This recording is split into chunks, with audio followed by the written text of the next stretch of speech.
which fouls this one back to the backstop. Moves the count to 0-2.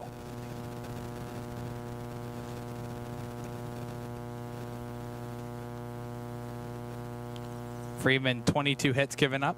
He's given up 7 walks, has 23 strikeouts. Last outing pitch 4 complete innings, gave up 6 hits, 6 runs, 2 earned, 2 walks, 4 strikeouts back on July 9th. Check swung, appeal down. He did not go. Moves the count to 1-2. And the last outing was against the Rock Redbirds back on July 9th.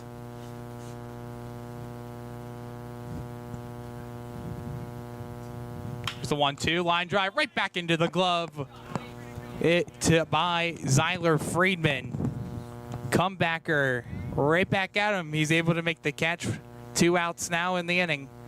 Brings up Dylan Smith. Still runner on third, and Bernadowski, he led things off with a triple.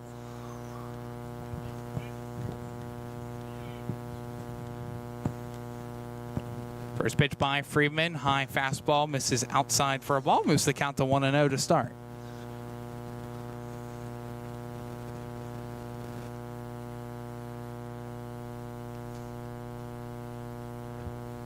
1-0 pitch, off speed, popped up, out of play, down the first base side. 1 ball, 1 strike now on Dylan Smith. From Slippery Rock, Pennsylvania, goes to Slippery Rock University.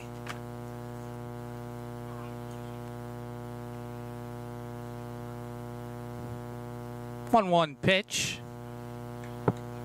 Misses just off the plate for a ball, moves to 2 balls, 1 strike.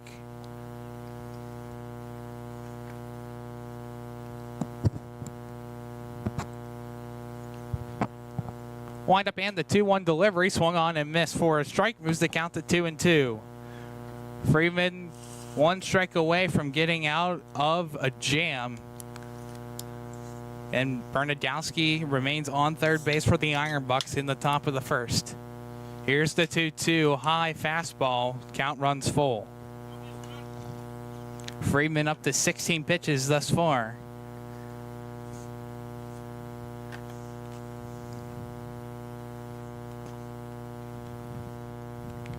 Freeman comes set, and the payoff pitch popped up, foul, out of play. We'll do it again from the bout. 3 balls, 2 strikes to count.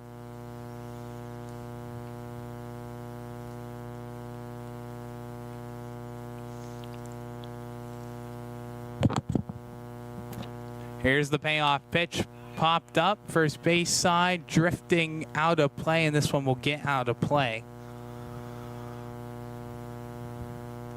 Count remains full to Dylan Smith. Richie Lynch on deck for the Iron Bucks. Here's the payoff pitch by Freeman. Breaking ball, sits off the plate, ball 4. Puts runners now on the corners for the catcher, Richie Lynch.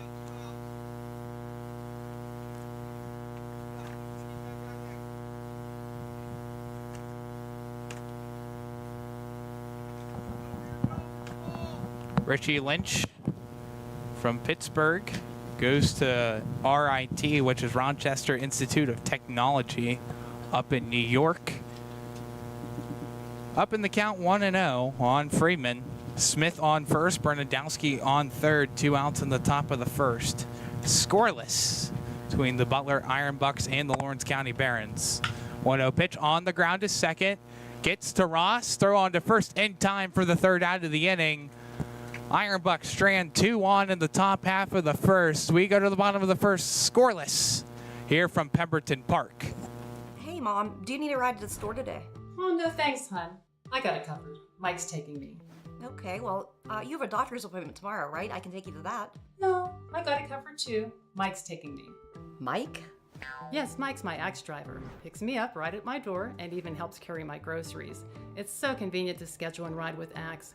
Wish I would have called him sooner. Okay, Mom. Sounds like you got it covered. I have an apple pie ready to eat. How about you help me with that? Works in Progress Painting wishes a successful and satisfying season to all the Lawrence County sports teams and athletes. Work hard and bring honor to your team, school, and family in how you play. Joe Wright and his family have been providing painting, window cleaning, and other property services for business and homeowners in the Lawrence County area for over 10 years. Their goal on every project is to provide a meaningful service that honors their customer, God, and their family, and to have fun while doing it. Works in Progress is now booking interior painting projects for both residential and commercial projects. Call Joe today at 724-714-4294 to discuss your next project.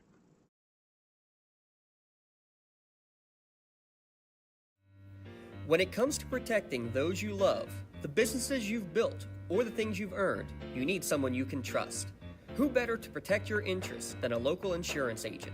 Pontius Insurance is a team of local agents helping local residents in Lawrence County and surrounding areas, specializing in auto, home, business, and life insurance. Come see Dan Pontius, Jessica Dix, and Tracy Giddings, and the rest of the team at Pontius Insurance, and receive the personalized service you deserve.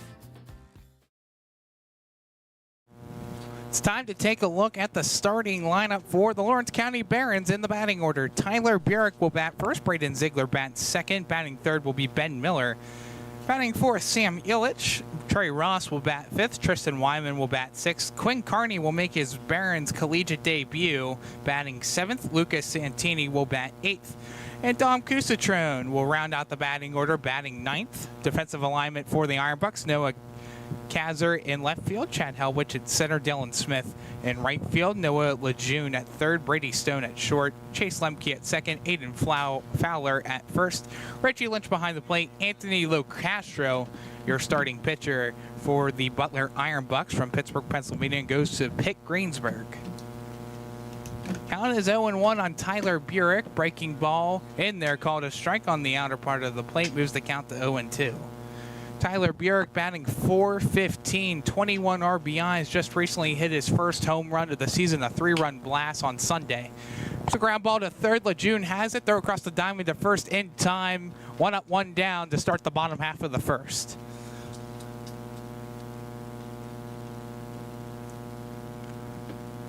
Now it'll bring up Braden Ziegler, catching behind the plate today. Bat one out, nobody on for the Barons.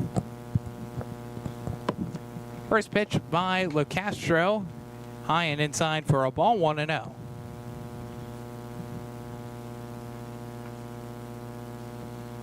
Here's the windup and the 1-0 in the turf for a ball, 2-0. Pitch bounced off the turf before it hit the plate. Ziegler up in the count, 2-0, batting .296. Hits this one out towards left field. Kazer guns back for it. He watches it go by for a home run. They call it foul. Ziegler thought it was a home run, and the home plate umpire called it a foul ball. It was a monster shot by Ziegler, and all what Kazer could do and left was watch it sail.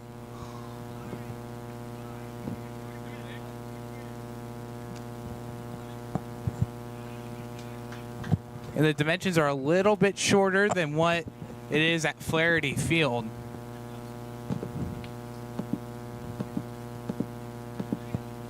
Ziegler got all of that one, just tailored foul.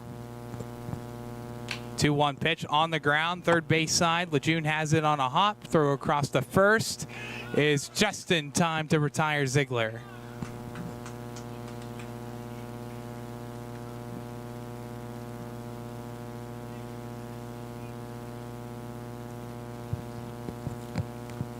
Now 2 outs in the inning. I'll bring up Ben Miller.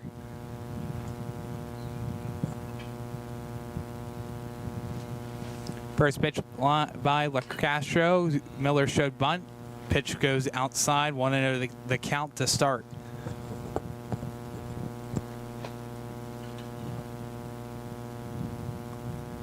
So wind up in the 1-0 in the dirt for a ball. Moves the count to 2-0. Miller batting .245, 10 RBIs, 2 doubles, 7 stolen bases. No one on the base pads, 2 outs, bottom of the first. Here's the 2-0. In there with the breaking ball called a strike, moves the count to 2-1.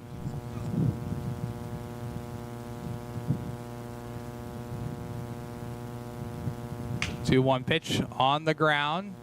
Lejeune has it. Throw across the first in time. All three batters by the Barons grounds out to Noah Lejeune at third when the Barons go down in order. Scoreless after one complete inning.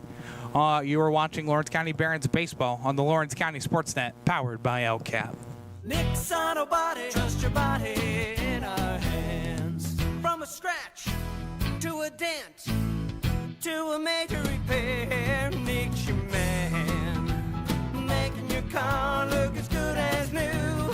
Nobody does it better than Nick's Auto Body. Trust your body in our hands. Nick's Auto Body, trust your body in our hands. At Medore Bonner Law, we're more than just attorneys. We're your community partners. With a combined experience that spans decades, attorneys Jason Medore, Michael Bonner, and Greg Rossitelli are your trusted advisors for all legal matters. From personal injury to estate planning, business law to family disputes, we are here to guide you through every step of the legal process. Our full-service, community-based approach ensures that you're not just a client, but a valued member of our family. Give us a call or visit us online at medorebonnerlaw.com for more information. Castle Asphalt and Construction is driven to provide quality, cost-efficient pavement-related services to Western Pennsylvania. Every paving or construction service at Castle Asphalt begins with a thorough site inspection of the area to allow their team of professionals to become familiar with the unique conditions of your home or business. Once the site inspection is complete, Castle Asphalt provides you with a detailed plan of the design, cost, materials, and time of completion, so you know exactly what to expect during your construction. Visit castleasphalt.com to request a quote for your next project and make your dream design come to fruition. Back here at the top of the second, it'll be Brady Stone, Noah Lejeune, Noah Kazer due up to bat for the Iron Bucks in the top half of the second. A scoreless ball game thus far from Youngstown, Ohio at Pemberton Park. All AstroTurf infield, natural grass outfield. This one line foul out of play on the first pitch to Brady Stone. Stone from Penn Township goes to Seton Hill University. Here's the 0-1. High and away for a ball. He was up to count to 1-1.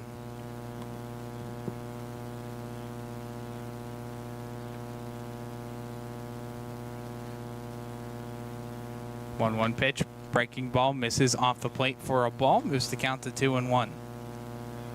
Freeman at 24 pitches. 2-1 pitch, line foul, back to the backstop. This one stays in the perimeter of the ballpark. Here's the count to 2-2.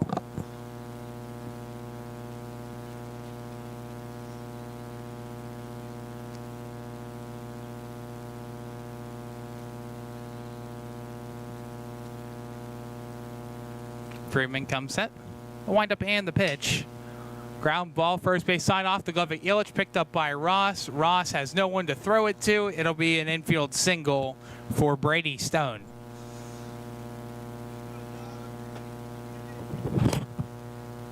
Tough play for Illich to make the play, and it bounced right to Ross. And Freeman just couldn't get to the first base bag in time. Bring up Noah Lejeune. Runner on first, nobody out in the top of the second. Official scorekeeper has it as an error, an E3. So it'll be first error. Runner breaks for a second, pitches inside, sliding in safely with the stolen bases, Stone. Puts a runner on scoring position for the Iron Bucks here in the top of the second.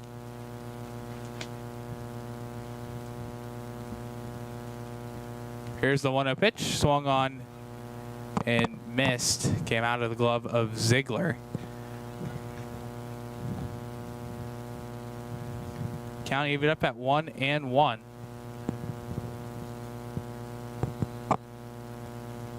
Give Ziegler a moment. June might have got a piece of that one and went right back into the equipment of Ziegler.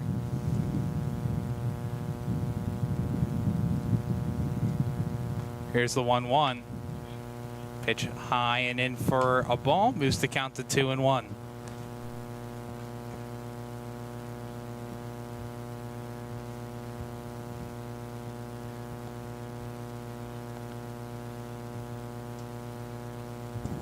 Freeman comes set.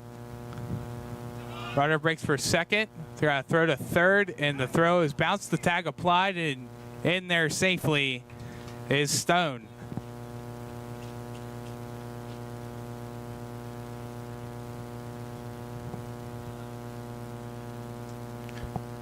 Now for the second straight inning, nobody out and a runner on third for the Iron Bucks. Iron Bucks unable to get him home the last time. 2-1 pitch swung on and missed by Lejeune, who's the count to 2-2.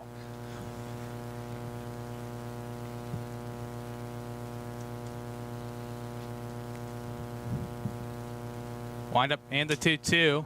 Check swung. Called strike three. Didn't matter anyway. Freeman picks up his second strikeout of the ball game and the first out of the inning.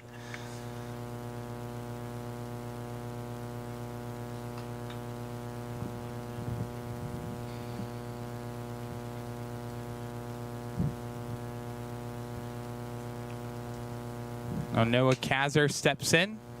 First pitch in there called a strike. 0-1 to start. Noah Kazer, Jefferson Hills, Pennsylvania, goes to Penn West, California.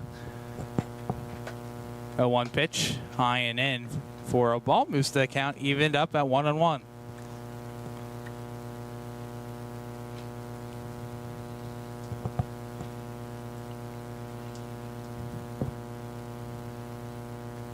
One pitch by Freeman, swung on and missed, strike two.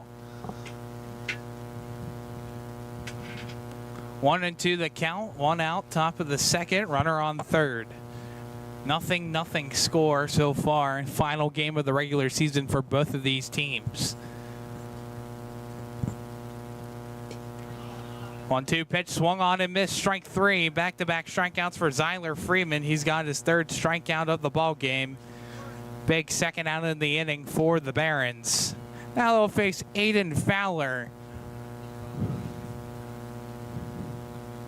Stone still on third base with 2 outs. Here's the first pitch by Freeman. Fastball swung on and missed for a strike, 0-1. Fowler from Zelienople, Pennsylvania, goes to Gannon University. Wind up and the 0-1. Fastball off the plate for a ball. Moves the count to 1-1.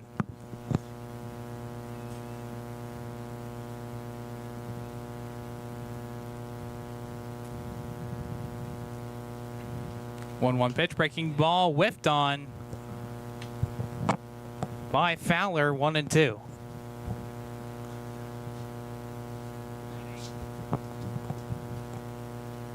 One and two the count, 2 outs in the top of the second. Freeman comes set, the windup and the pitch. Popped up, out of play, foul.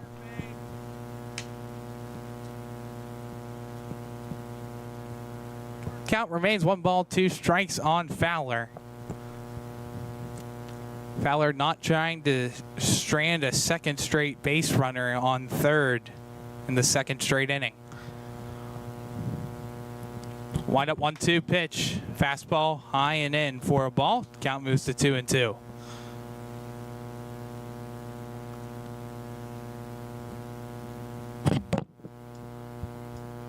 Two and two the count.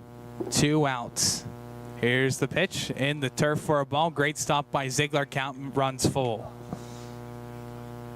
3 balls, 2 strikes. Runner on third being Brady Stone. Top of the second. Freeman up to 41 pitches. The payoff pitch. In there, called strike 3. Freeman strikes out 3 straight batters to get out of the inning. And the Iron Bucks strand a runner on third for the second straight inning. 1.5 innings down here in the final game of the regular season. Scoreless thus far. You're watching Lawrence County Barons baseball on the Lawrence County Sportsnet, powered by LCAP.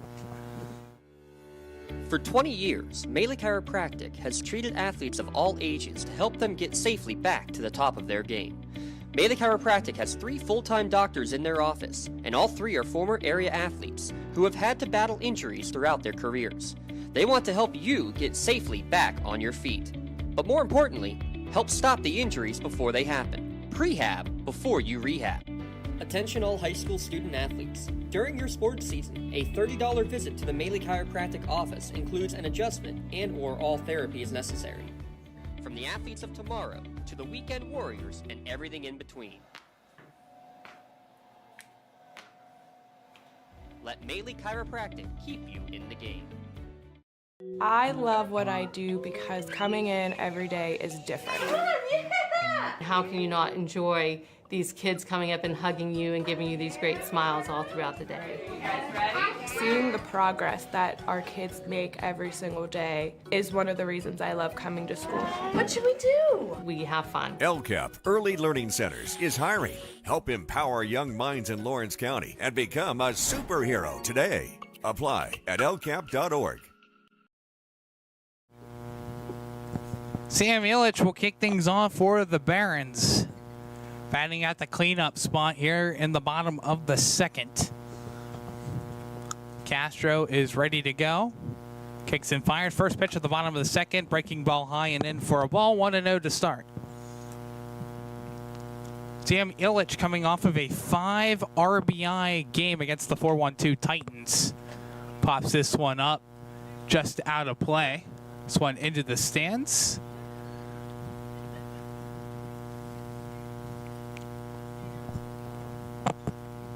So that Garrett and I will have to pay attention to all game. This one, a bouncer gets past Lynch and off the home plate umpire, and actually got a piece of Illich too on the way. Hits 2 people. And Illich is awarded first base to lead off the bottom of the second. Now we will have both umpires convene here. Maybe they're discussing on whether or not it actually hit Illich or not, but you can hear it graze off of something before coming back and hitting the umpire behind the plate.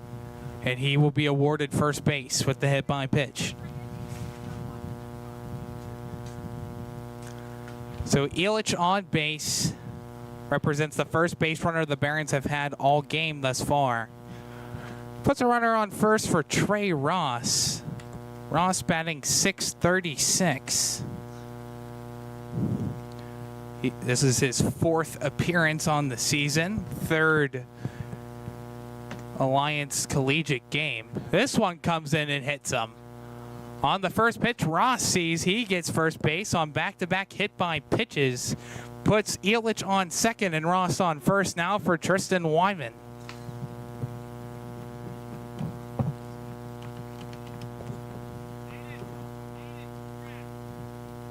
Wyman batting .111, has 3 RBIs.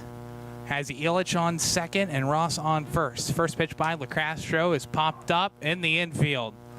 Coming up for it is Fowler, and he will make the catch right in front of the mound for the first out of the inning.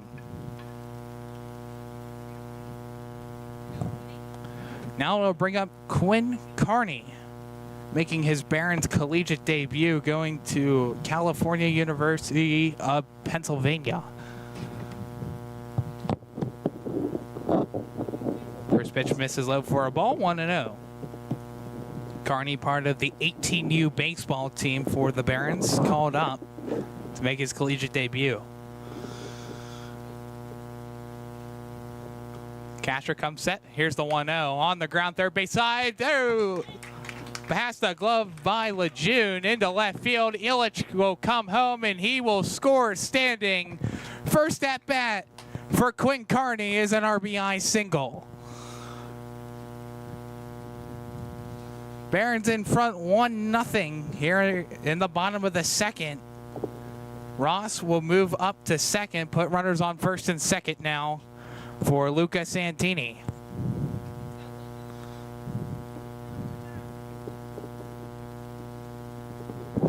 First pitch by LaCastro from the lefty, and therefore a strike, gets the inner part of the plate, 0-1.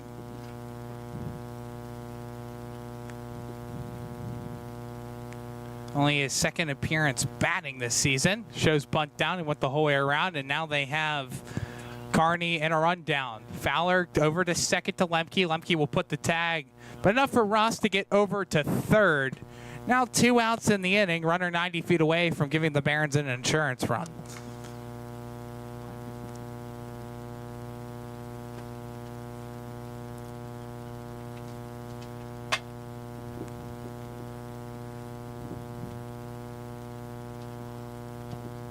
Pitch to Santini, popped up right side, out in right field. Smith is there. He will make the catch to end the inning. Barons score 1 thanks to Quinn Carney with his first career RBI single at the collegiate level. Take a step aside, come back in for the top of the third. Barons in front 1-0. Whether you're hosting a big party, it's family dinner night, or you just need a place to go and watch the big game, the Crane Room Grill is the place to be. Need that something special for your upcoming event? Ask about the CR Brewing Company's custom brewing options to give your big day that personalized touch that your guests will never forget. Visit craneroom.com to see their full menu, or call in your takeout order now at 724-656-1553. The Crane Room Grill and CR Brewing Company, a winning combination. Your hip, your knee, your shoulder, whatever has been holding you back, UPMC Orthopedic Care is where you'll find experts to help you get back to a better quality of life. UPMC is pioneering minimally invasive surgeries, and we offer personalized treatment plans and same-day surgery to get you home and moving sooner.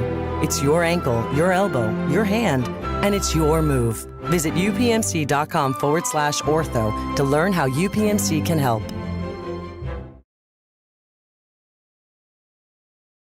Does your blueprint not match the vision of your building project? Not with Creative Edge Architecture. From concept to creation, Jeff Measle will help tackle the complex problems, creating design solutions and construction experience. Creative Edge gives you the edge design and construction meet.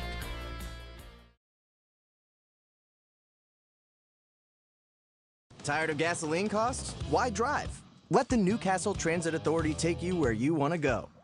Serving the city of Newcastle and stops throughout Lawrence County, as well as weekday service to Pittsburgh. Public transportation just makes sense. Why drive when you can relax and ride? For more information or for route schedules, log on to newcastletransit.org. The Newcastle Transit Authority, going your way. And remember, senior citizens ride free.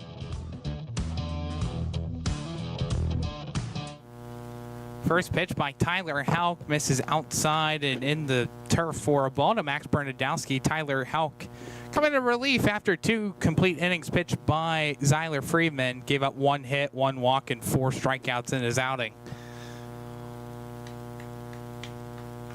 Tyler Houck, a 4.20 ERA.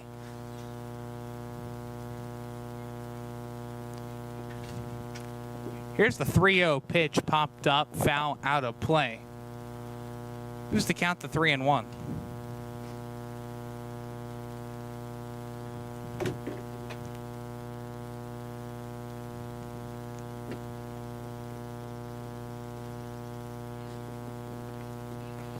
Here's the pitch by Houck.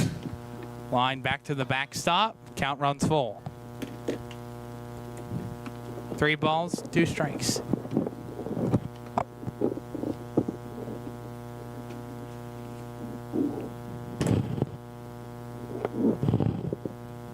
Here's the windup and the pitch by Houck. Misses outside for a ball. 3-0. 3-2. Now counts full. Nobody on, nobody out in the top of the third. Here's the 3-2. Popped up left towards left center field. Coming in, making the catch is Ben Miller for the first out of the inning. 1 up, 1 down by Houck. I'll bring up Chase Lemke. Lemke's 0 for 1. He struck out swinging back in his first at-bat. 1 of 4 strikeouts that Friedman was able to throw. First pitch by Houck. Bunt attempt, third baseline, picked up foul by Ziegler. Just got about a foot or 2 past the left-handed batter's box. Or the right-handed, excuse me. Yeah, that speed's certainly a threat. It's not very often you see a bunt attempt with no one on, but now you got to play in at the corners. 0-1 pitch. Off-speed pitch makes it outside for a ball. He was at the count to 1-1. Pardon me for jumping in out of nowhere unannounced. You're always welcome in, Garrett. Thank you for tuning in and joining us. I've been battling with the technology demons over here for the last inning and a half, or 2 innings and a half, I should say. It's the 2-1 pitch, swung on and missed, strike 2. 2 balls, 2 strikes now on Lemke. It's a hot one out here, Garrett. Although I do have good news. It has dropped 2 degrees since we first started. It was 93 degrees that first pitch. It's now 91. If you want some good news. 2-2 pitch, high pop up towards right field. Kusatron comes in for it, and he finds himself under it to make the catch for the second out of the inning. You know, Tyler, usually seeing 93 on a baseball field isn't a bad thing, but it is when it's not coming from the pitcher's mound and instead coming from the sun up above. You gotta think too, playing on turf, it would make it hotter out playing on top of the turf, but I can't imagine it's too hot considering that we are in the sun setting hours as the sun continues by the minute to dissipate down. It is a nice breeze, though. We do have that little divider here blocking us from the sun and the wind, but that little breeze that we do get is quite nice. Yeah, it definitely is. Just so the equipment doesn't overheat. Here's we are stationed right where you see the camera. We're directly behind it. It's a 1-1 count. Pitch down low into the pebbles for a ball. Moves the count to 2-1 on Chad Helwich. He's 0 for 1. He lined out on a sharp comebacker caught by Friedman. I will say, we're talking about the breeze being nice. You know what else is nice? That Iron Bucks logo. Not very often we compliment the other team, but I must say they did quite a nice job with it, huh? You're not co-signing me here. Oh, I know who made the logo. Do you want me to continue more? It was Garrett Dolan who made the Iron Bucks logo many moons ago. And I still haven't gotten royalties from it. 3-1 pitch, breaking ball inside, ball 4. Hauk walks Helwich with 2 outs, puts a runner on first now for the cleanup hitter, Dylan Smith. You know, like I said, not very often we compliment the other team, but I must say the Iron Bucks have the best logo in the league. Well, Iron Bucks green uniforms, some white and gold accents. Majority gold lettering with a black outline. It says Bucks across the front chest. I wonder if it says Bucks across the chest instead of Iron Bucks, because for the same reason that we have Bucks on the scoreboard instead of Iron Bucks, because it was too long. 1-0 pitch by Hauk. Misses inside for a ball. Moves the count to 2-0. I want to say their uniforms are quite nice as well. I didn't design those, unfortunately, but you have kind of the classic look with the Barons pinstripes, and then you got not too much color, but enough with the Bucks. Well, line drive right side in there for a hit. This is going to be extra bases. Kusatron's going to get to it as it gets to the wall. Helwich rounds third. He will come home and score to tie the game. Into third is Smith for a 2-out RBI triple. We're all tied up at 1 now here from Pemberton Park. Yeah, that one was nicely placed into that right field corner. Unfortunately, can't see it on the broadcast, but put nicely in that corner, and not much of a throw at all at third base. In fact, the throw came home. I have to wonder if that was to try to prevent from rounding third. Now runner 90 feet away. First pitch popped up. First base side, Illich long run over for it, and this one will just get out of play. Richie Lynch is 0 for 1. He grounded out to second his first time up. I believe all 3 innings now the Iron Bucks have had a man on third with 2 outs. Yes, that is true. But this is the first time it has resulted in a run on the board. Count even at 1 ball and 1 strike. Hauk at 21 pitches so far. Here's the 2-1 line drive right to short. Burek has it. Didn't even have to move a muscle to make the catch to put the top half of the third to bed. But the Iron Bucks score one thanks to a 2-out RBI triple by Dylan Smith. All tied up at 1 apiece from Pemberton Park. You're watching Lawrence County Barons baseball on the Lawrence County Sportsnet, powered by LCAP. Riverside Apartments is Newcastle's premier senior citizens complex. Looking to downsize but still maintain your independence? Riverside Apartments is within walking distance of many of the stores and restaurants of downtown Newcastle. Large efficiency and one-bedroom apartments currently available for rent. Riverside features on-site laundry facilities, a main floor lounge area, full security door system, storage areas, and reserved on-site parking. And best of all utilities are included, including cable and air conditioning. At prices under $500 per month, there's no question it's a steal. You're safe at Riverside. Tired of gasoline costs? Why drive? Let the Newcastle Transit Authority take you where you want to go. Serving the city of Newcastle and stops throughout Lawrence County, as well as weekday service to Pittsburgh. Public transportation just makes sense. Why drive when you can relax and ride? For more information or for route schedules, log on to newcastletransit.org. The Newcastle Transit Authority, going your way. And remember, senior citizens ride free.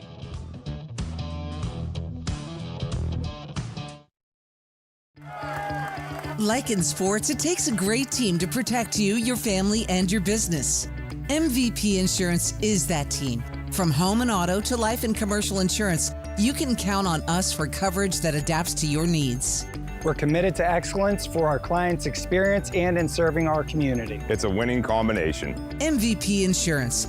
Don't get left on the sidelines. Log on to mvpins.com or call today to get your free quote. Back here for the bottom half of the third, Dom Kusitrone will step in, making his Barons collegiate debut. First pitch upstairs for a ball, 1-0. Defensive change for the Iron Bucks. Dylan Paul in at second base in place of Chase Lemke.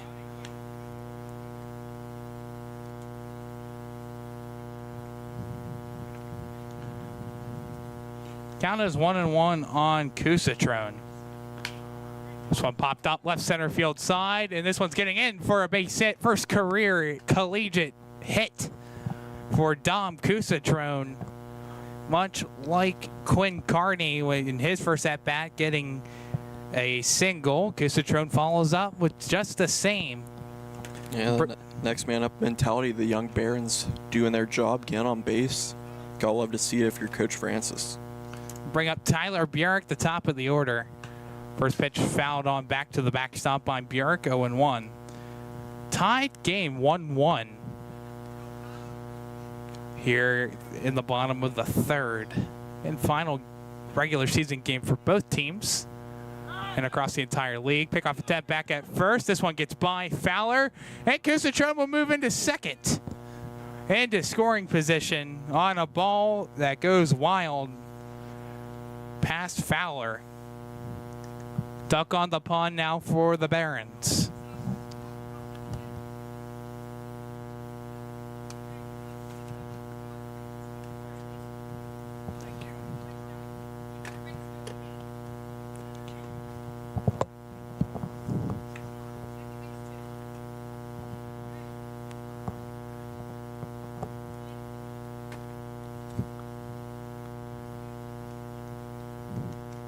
Count is 1-1. One lined foul down the third baseline. Misses about 7 feet foul of the third baseline. Yeah, now moves to 1-1. Looks like we're going to get a mound visit now. Here comes head coach Nathan Grice. Going to call everyone in. I think the message is going to be here.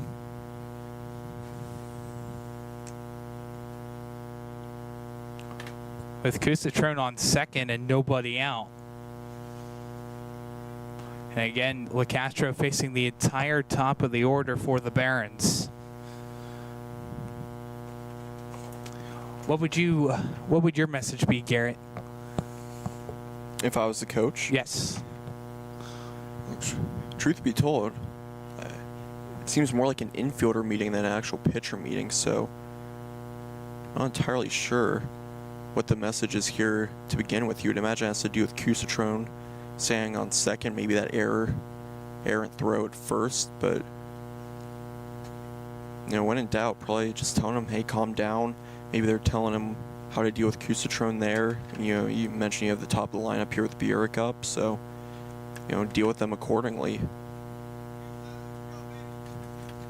The count is 1-2 on Tyler Burek, with a runner on second being Dom Cusitrone, and Barron's looking to take the lead.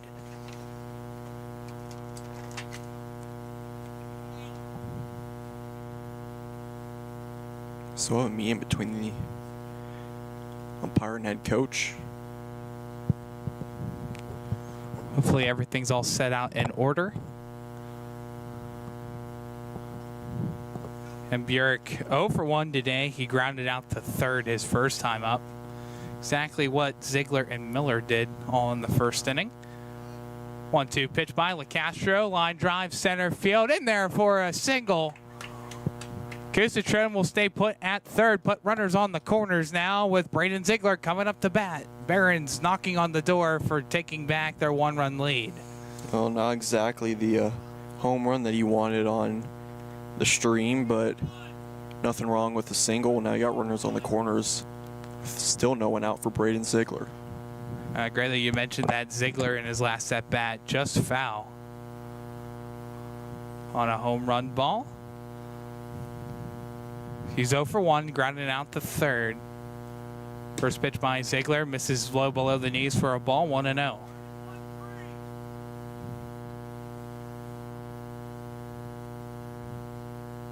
He throws sleeve over to the dugout. 1-0 pitch to Ziegler, misses outside for a ball, 2-0. Burek breaks for second. Cusitrone comes home, slides in head first safely. Barron's take back the lead. It's 2-1 on a double steal. Yeah, Tyler, it's really interesting how often we see that happen, the double steal. And more often than not in this league, they throw it down to second. And you notice, when that runner stays put at third, it always works. And now we got another steal. Burek will take third easily, as that was a bouncer that got past Lynch and could have rolled the whole way to the backstop if it didn't hit the home plate umpire. Now runner on third. It's a 3-0 count to Ziegler. 3-0 pitch down low, skips away from Lynch. Here comes Burek. He will score on the pass ball. Barron's in front 3-1. I mean, how about that from Braden Ziegler, who will come out of the game now for a courtesy runner. Grab his bang gloves. Look like that's Nick Magnifico coming in to relieve him at first. But how about Tyler Burek? Tyler, I didn't mean that intentionally. Guys just happen to have the same first name. But he gets the first on that single and comes all around the bases without Braden Ziegler even doing as much as fouling the ball off. First pitch was in there for a strike on a breaking ball thrown by LeCastro. Up to 33 pitches. 0-1 pitch. Line foul out of play. Jumping and making a catch, keeping it away from the wall was a Barron. A great catch. I can't tell who it was. Well, we know it wasn't Ty Polk. 0-2 pitch. This one skips away from Lynch. Into second is Magnifico and into scoring position. Man, Tyler, that's really been an issue for the Iron Bucks this inning. I mean, it's netted 2 runs for the Barons, but you saw earlier in this at-bat on the first pitch, the ball popped out of his glove, and now this another one that gets away. You have to wonder if another mound visit might be in check here. 1-2 pitch inside and low. Gives up the count to 2-2 on Miller. He's 0 for 1. Grounded out to third his last time up. Sam Yelich on deck. Nobody out in the bottom of the third. Miller pops this one up. Foul territory, third base side. Kaiser comes over for it, and this one will just get out of play right behind the Iron Bucks dugout.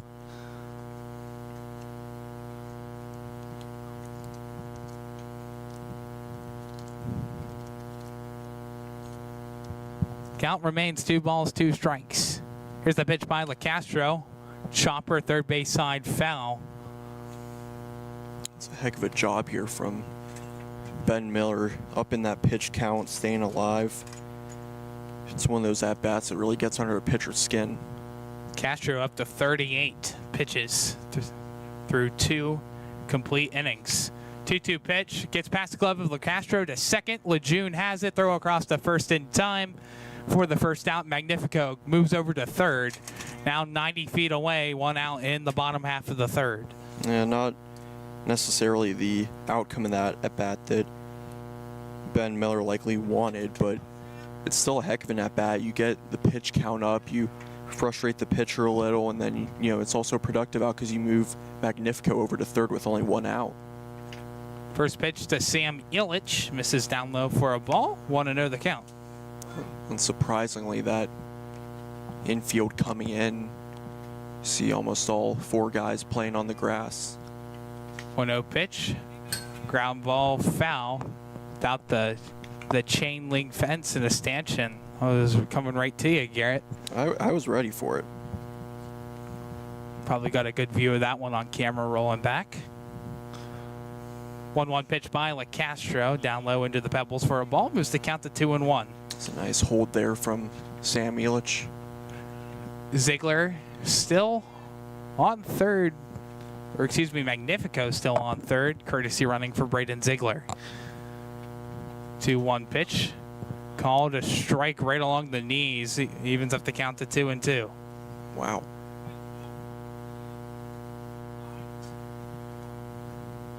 Magnifico with the healthy lead off of third. 2-2 pitch, swung on and missed, strike 3. LaCastro's got him with the breaking ball. He picks up his first strikeout of the ball game. Now it'll bring up Trey Ross.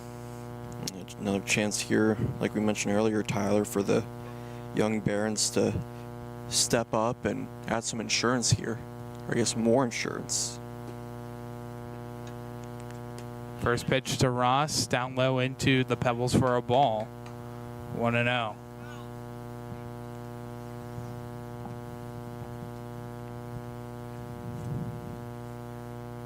Castro comes set, the windup and the 1-0. On the ground, right side, picked up by Paul, and he will take it to the bag himself. For the third out of the inning, Barons scored 2 in the inning off of 2 hits, leaves 1 on third. They lead it 3-1 after 3 complete innings of play on the Lawrence County Sportsnet, powered by LCAP. Attorneys Parada, Jones, and McCree are dedicated to giving their clients the best chance at a positive result. From personal injury, criminal and corporate law, real estate, municipal law, to wills and estates, their team will work with you through every step of the legal process. With Parada, Jones, and McCree, excellence is our guarantee.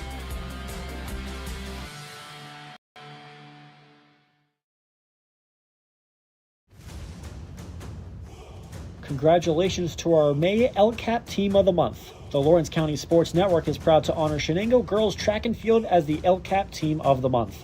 The Lady Wildcats brought home the gold medal at the PIAA Championship meet for the first time in program history. Congratulations, Coach John Montgomery and the State Championship Shenango Track and Field Team, our LCAP Team of the Month.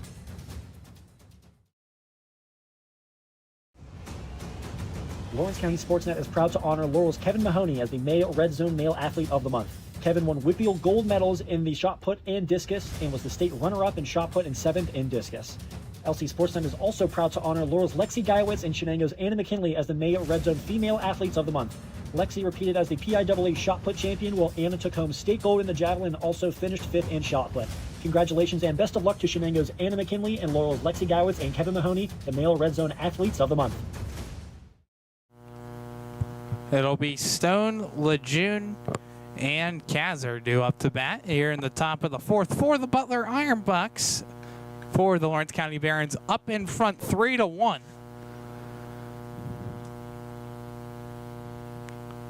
Left-hander stands in, Stone reached on an error his first time up. Bucks looking to get started after giving up 2 in the bottom of the third. First pitch by Houck. Fastball misses away for a ball. 1-0 to start.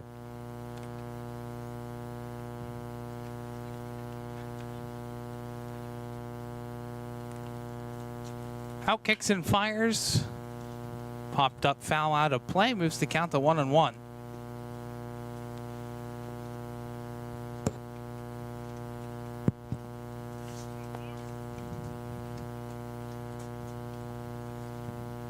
One pitch by Houck outside.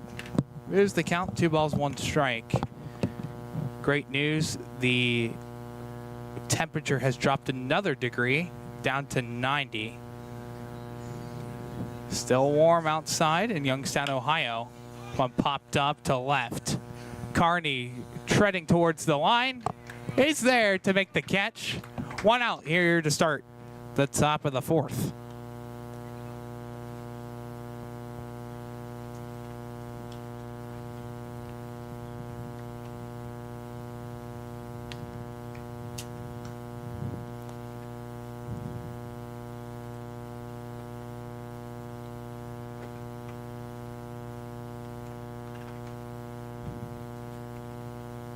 Now Noah Lejeune steps in. He's 0 for 1, struck out looking his first time up. Swings right through it. On pitch number 1 of his at-bat, 0-1.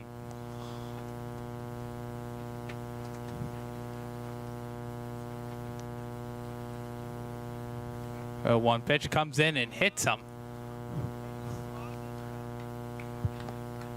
Lejeune is hit off of an 0-1 breaking ball. Puts a runner on first now for the Iron Bucks.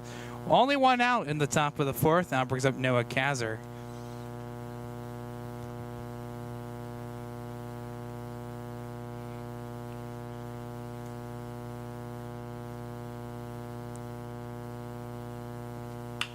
Lined up the middle into center field for a 1-out single. This one skips away from Miller. That'll be enough for Lejeune to advance third, and he's on his way home. The throw to the plate is late. Iron Bucks able to get 1 back. Still trailed by a run. It's now 3-2. Into second is Noah Kazar. Miscue out in center by Ben Miller.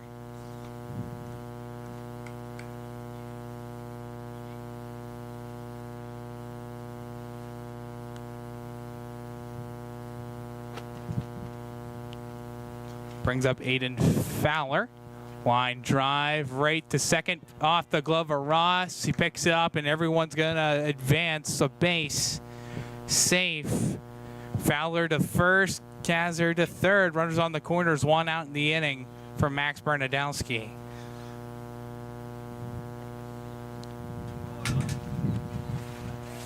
Will be an infield single.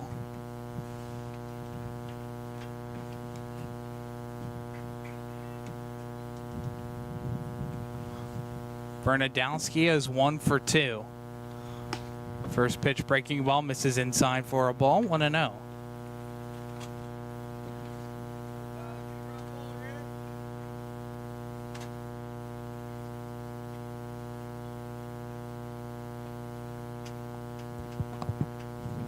Outcome set. Here's the 1-0 pitch. And they're called a strike. Moves the count to 1-1. 1 out, runners on the corners here in the top of the 4th. Iron Bucks get 1 so far in the inning. Make it a 3-2 ball game. Outcome set. The windup and the delivery. Inside ball 2. 2 balls, 1 strike now the count.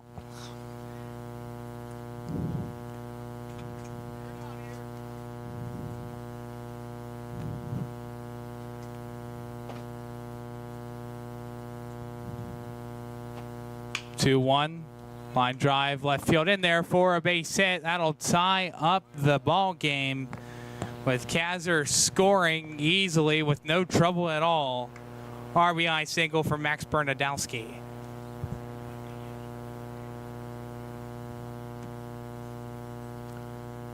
Fowler in at second.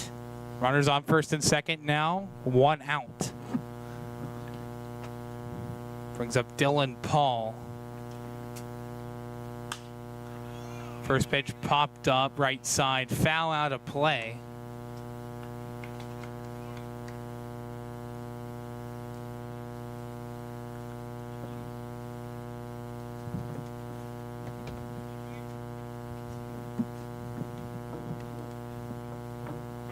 Out comes set. Here's the 0-1.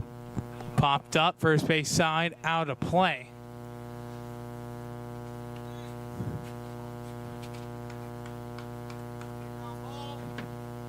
Count is 0-2 on Dylan Paul.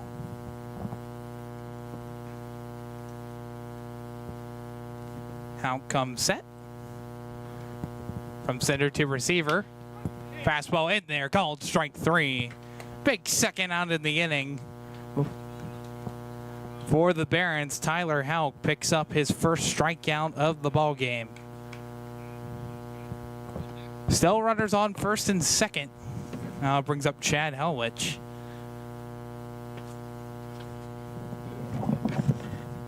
First pitch to Helwich. On the ground, foul down the left side. Stays in the perimeter of the ballpark.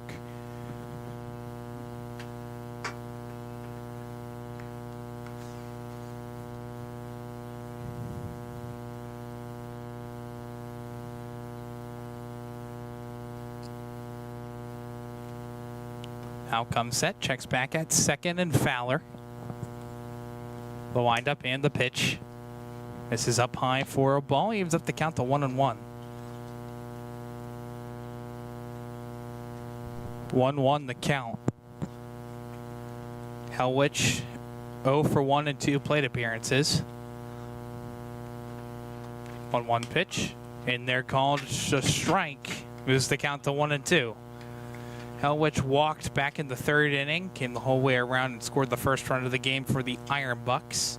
Helwich lined out back to the pitcher in the first inning. 1-2 pitch popped up right side. Long run in for Kusatron, and he's able to make the catch for the third out of the inning. Iron Bucks ran 2 on base, but scored 2 runs in the inning to tie up this game 3-3. Heading in to the bottom of the 4th. Being the home team, to playing at home. And at LGKG, we have been your home team for over 90 years. We're more than just a law firm. We're your friends, your neighbors, an advocate when life takes an unexpected turn. We're not just lawyers that practice law. We live in this community, just like you. When you need us most, we're at our best. Tonight, someone is cold, hungry, and forgotten. At City Rescue Mission, we're more than a shelter. We're a bright beacon of light in our community, serving those in need to make our community stronger and healthier. We offer real help and real hope, and that hope is Jesus. We serve him by serving others in love, grace, mercy, and compassion. But we can't do it without you. Be the reason someone's story is rewritten in Christ. Give today at cityrescuemission.org.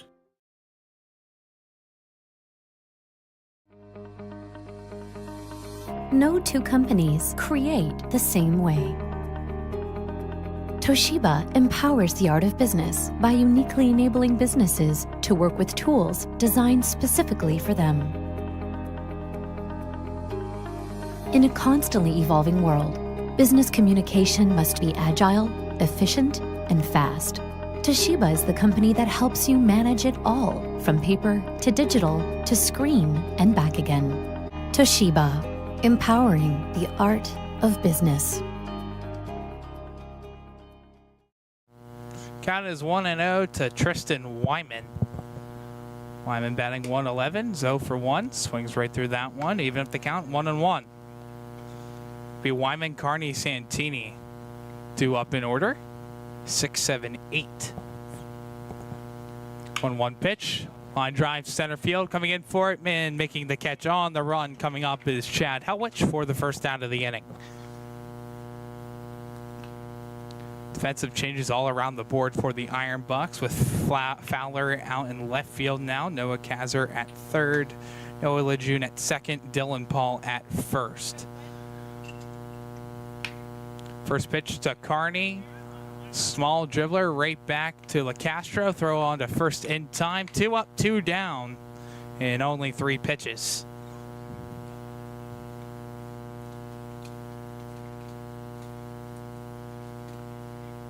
I'll bring up Lucas Santini. Nobody on and 2 outs in the bottom half of the 4th. A 3-3 ball game so far. Santini steps in. Here's the first pitch by LaCastro. Breaking ball. Misses outside for a ball.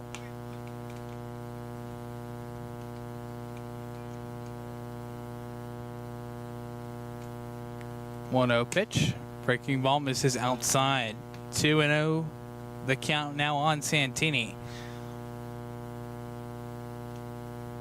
Here's the windup and the 2-0. Fastball outside, ball 3. Santini's 0 for 1. He flew out to right field his first time up back in the 2nd inning. Windup and the 3-0. Misses out, ball 4. Santini hustling down to first base. He'll look back. Lynch is able to pick it up before Santini touches first base. It'll be a 2-out walk now for Dom Kusatrone coming up to bat. Kusatrone 1 for 1. Hit a single his first time up. Came the whole way around to score a run back in the 3rd inning. First pitch to Kusatrone, high for a ball right above the head. 1-0.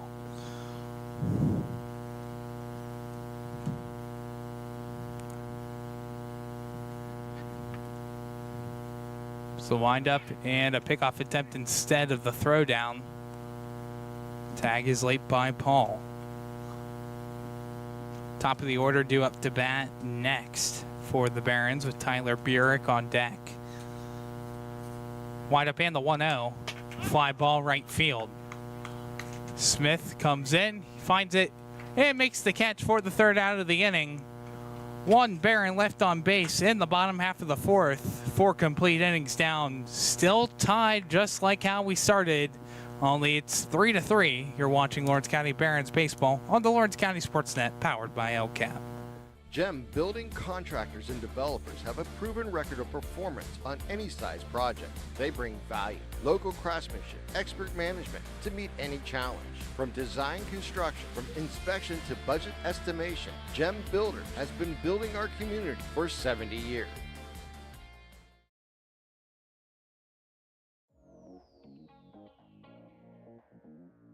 Calling all sports fans. Never miss a moment with real-time alerts, keeping you in the loop when your favorite teams are playing. Get instant updates sent straight to your phone with game schedules, changes, and all the latest news. You can receive important updates and reminders, so you're always prepared for game time. Be the first to cheer on your local teams and show your support. Receive important updates and reminders, so you're always prepared for the game. Signing up is quick and easy. Don't miss out. Sign up now and stay connected to the action. Plus, follow us on social media for live updates, behind-the-scenes content, and community news. When you're looking for quality concrete services, contact the experienced professionals at Doran Concrete. Our company is family, locally owned and operated, and has been serving the community for over 30 years.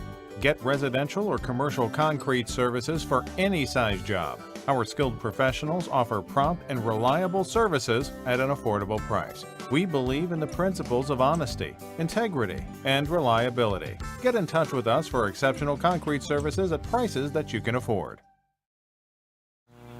Nick Magnifico comes on the mound for the Lawrence County Barons, an 8.40 ERA. Hount finishes 2 complete innings pitched, gave up 4 hits, 3 runs, 2 earned, 1 walk, and 1 strikeout, hit 1 batter.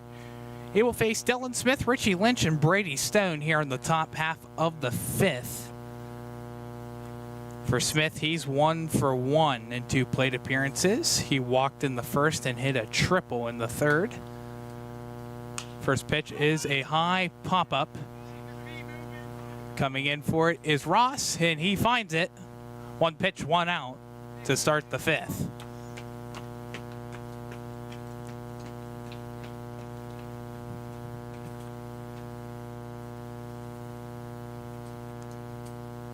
Bring up Richie Lynch. He's 0 for 2. He grounded out in the first and lined out in the third.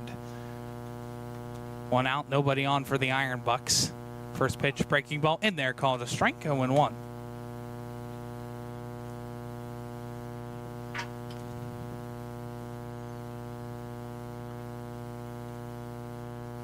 One pitch by Magnifico. Breaking ball in there on the outer part of the plate. 0-2 now the count on Richie Lynch. Magnifico comes set. Fires down the 0-2 into the Pebbles for a ball. Moves the count to 1-2.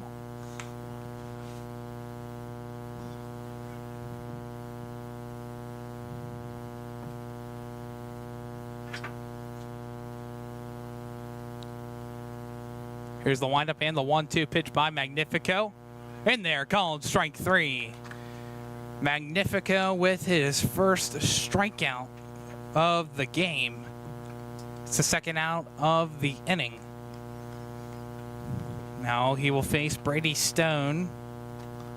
Reached on an error back in the second inning, then flew out to left field.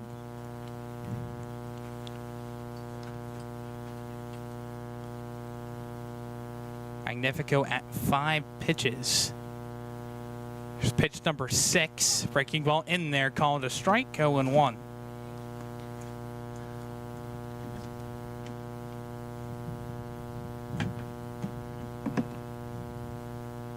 Wind up as Magnifico comes set. There's the wind up in the pitch. Fly ball, left field, foul territory. This one will get out of play. 0-2.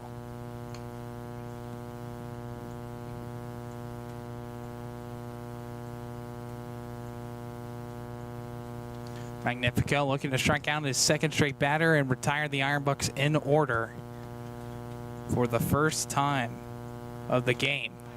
0-2 pitch outside for a ball, moves the count to 1-2. Shortest amount of batters the Iron Bucks had in one inning was 4, and that was the second inning. The last inning pitched by the starting pitcher Zyler Friedman.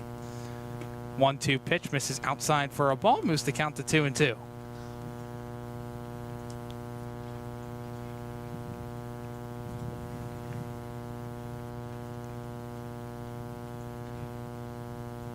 Magnifico comes set. Wind up and the pitch. Line drive center field in there for a base hit. As it drifted towards right center and landed right in front of Ben Miller. Puts a runner now on first for Noah Lejeune.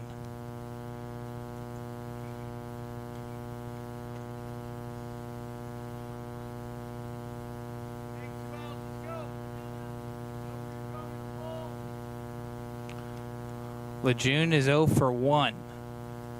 Struck out looking back in the second inning, was hit by a pitch, came across to score a run in the fourth.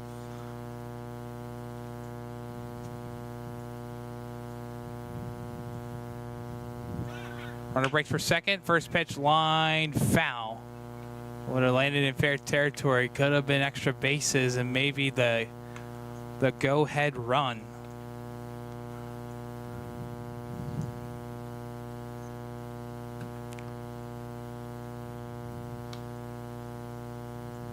Magnifico at 11 pitches.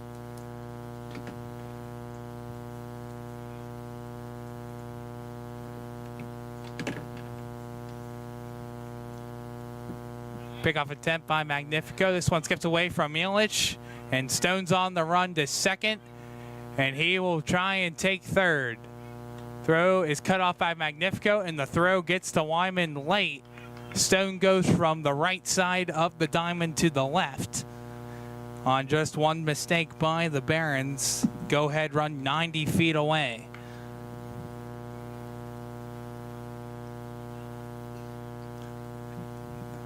It's the fourth error of the game by the Barons.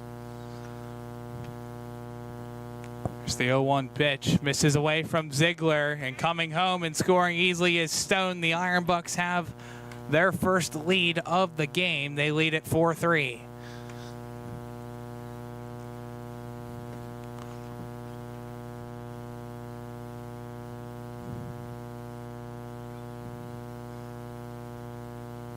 4-3 Iron Bucks in front.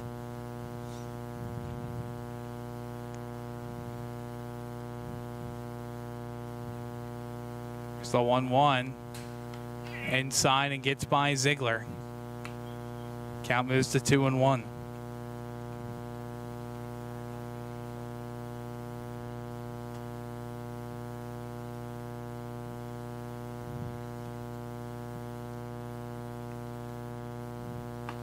Two-one pitch. Misses down low. 3-1 now the count on Lejeune.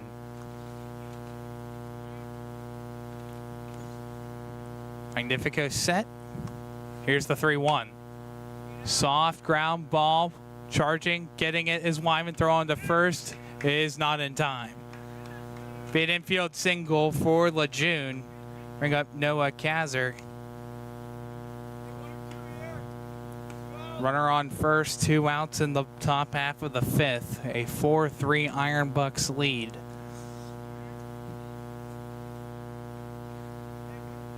Kazar is 1 for 2, struck out swinging in the 2nd and singled in the 4th. Scored a run. One popped up to left. Carney moving back and he finds it before reaching the warning track for the 3rd out of the inning. But the Iron Bucks get 2 hits, strand 1 on, and take the go-ahead run. They lead at 4-3 after 4.5 innings complete. Watching Lawrence County Barons baseball on the Lawrence County Sportsnet, powered by LCAP. When the high school season heats up, make sure you have the best gear to support your school. Head to the Red Zone on Wilmington Road in the Shannock for all your county sporting apparel needs. From sporting goods to custom apparel to embroidery and more, the Red Zone has it all. Quality gear for all 8 schools in the County of Champions. Stop by and enter the Red Zone or visit them online at theredzonesports.com. Score big at the Red Zone. Hey, Mom, do you need a ride to the store today? Oh, no thanks, hon. I got it covered. Mike's taking me. Okay, well, you have a doctor's appointment tomorrow, right? I can take you to that. No, I got it covered too. Mike's taking me. Mike? Yes, Mike's my ex driver. Picks me up right at my door and even helps carry my groceries. It's so convenient to schedule and ride with Axe. Wish I would have called him sooner. Okay, Mom. Sounds like you got it covered. I have an apple pie ready to eat. How about you help me with that? Top of the order, due up to bat for the Lawrence County Barons. It'll be Tyler Burek, Braden Ziegler, Ben Miller. Trailed by 1 run. Iron Bucks up in front 4-3. They take their first lead of the game thanks to a pass ball with 2 outs. Was able to score Stone from 3rd. Burek steps in. LeCastro still on the mound here in the 5th. First pitch line foul sharply out of play by Burek.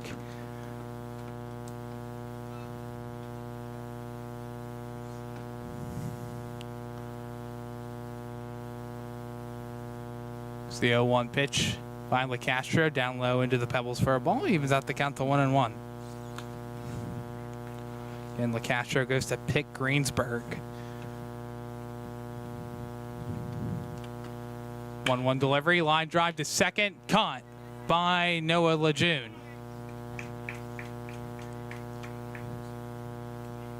One out in the bottom of the 5th.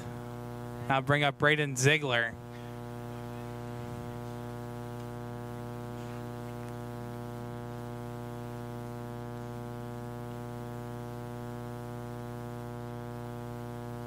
First pitch to Ziegler, popped up right side. This one gets out of play with Paul waiting over in foul territory to watch it leave the ballpark.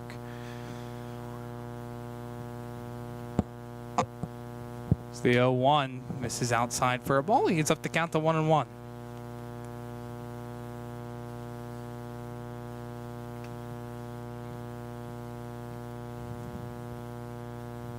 Here's the 1-1 delivery, down low, skips away from Lynch.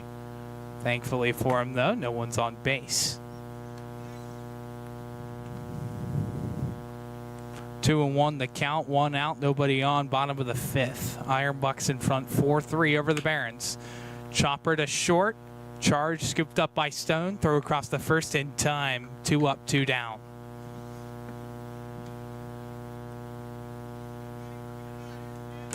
bring up Ben Miller. Miller's 0 for 2, grounded out to third in the first and grounded out to second in the third. Now Lynch will go pick up the bat for the Barons, retrieved by Kusatrone.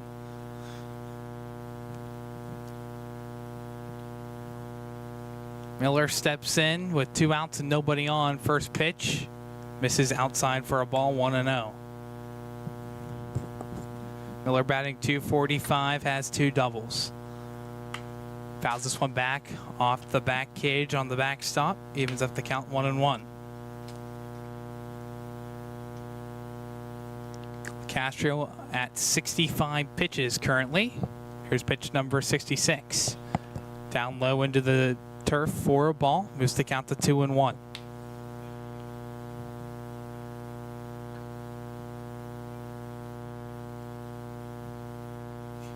So wind up in the 2-1, line drive towards left center field. That's in there for a base hit in the gap. Miller will stop at first. It'll be a 2-out single for Ben Miller. I'll bring up now Sam Yelich.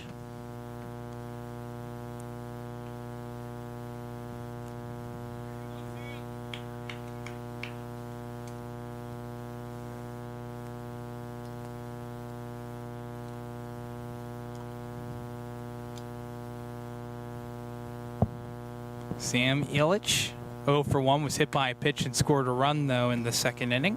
Struck out swinging in the third.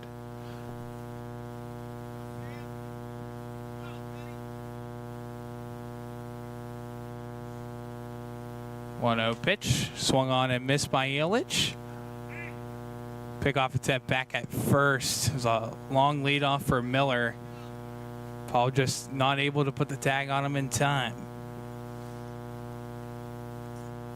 1-1 the count. Here's the windup and the 1-1. Misses down low for a ball.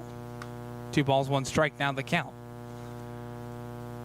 Yelich batting .265, 10 RBIs, has 2 doubles. Again, 5 RBIs in his last game against the 4-1-2 Titans. Count is 2 balls, 2 strikes to Yelich. The Castro at 71 pitches. Wind up and the 2-2. Breaking ball misses outside and low. Count runs full. 3 balls, 2 strikes, 2 outs. Bottom of the 5th.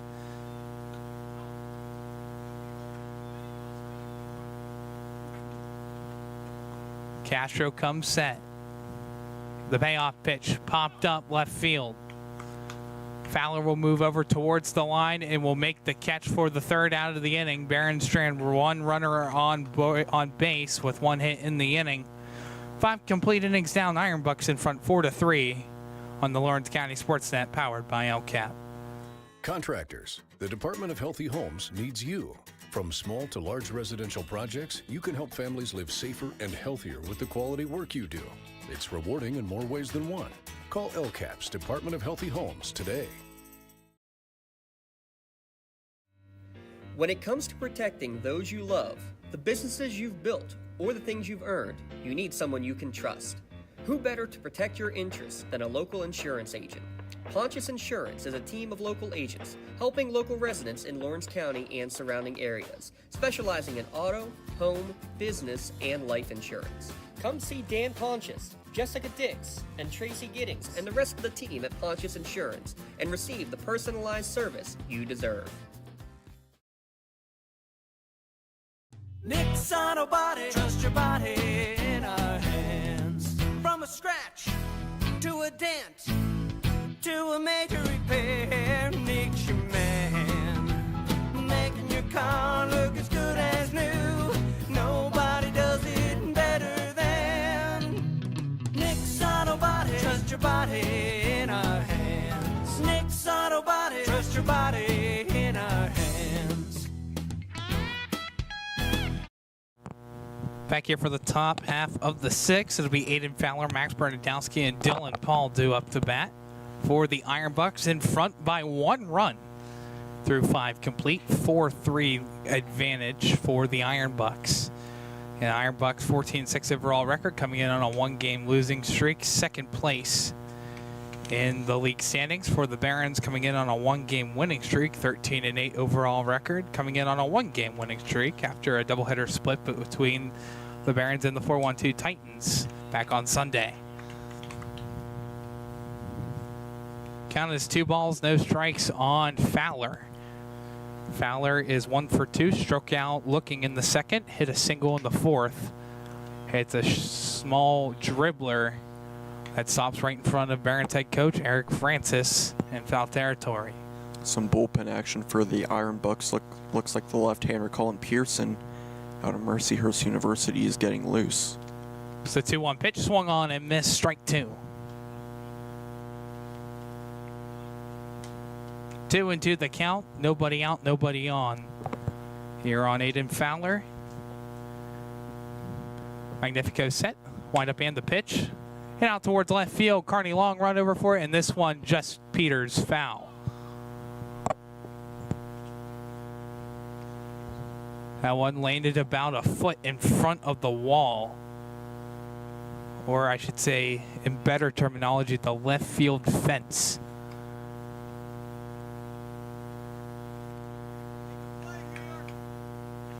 Count is 2 balls, 2 strikes. Magnifico set. Kicks and fires. Misses down low for a ball. Count now full on Fowler.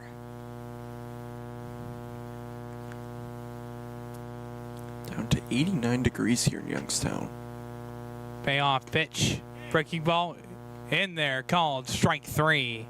Magnifico picks up his second strikeout of the ball game and the first out of the inning. Bit of a delayed strike 3 call there. Like the home plate umpire wasn't entirely sure himself. It was a pause for effect moment. Brings up Max Bernadowski, 4th time now going through the order for the Iron Bucks.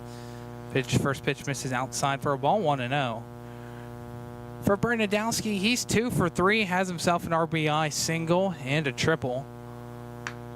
This one comes up and hits him. That one sounded painful for Bernadowski, but he looks completely unfazed by the fastball by Magnifico. Clap thud. Surprised that one didn't go through him.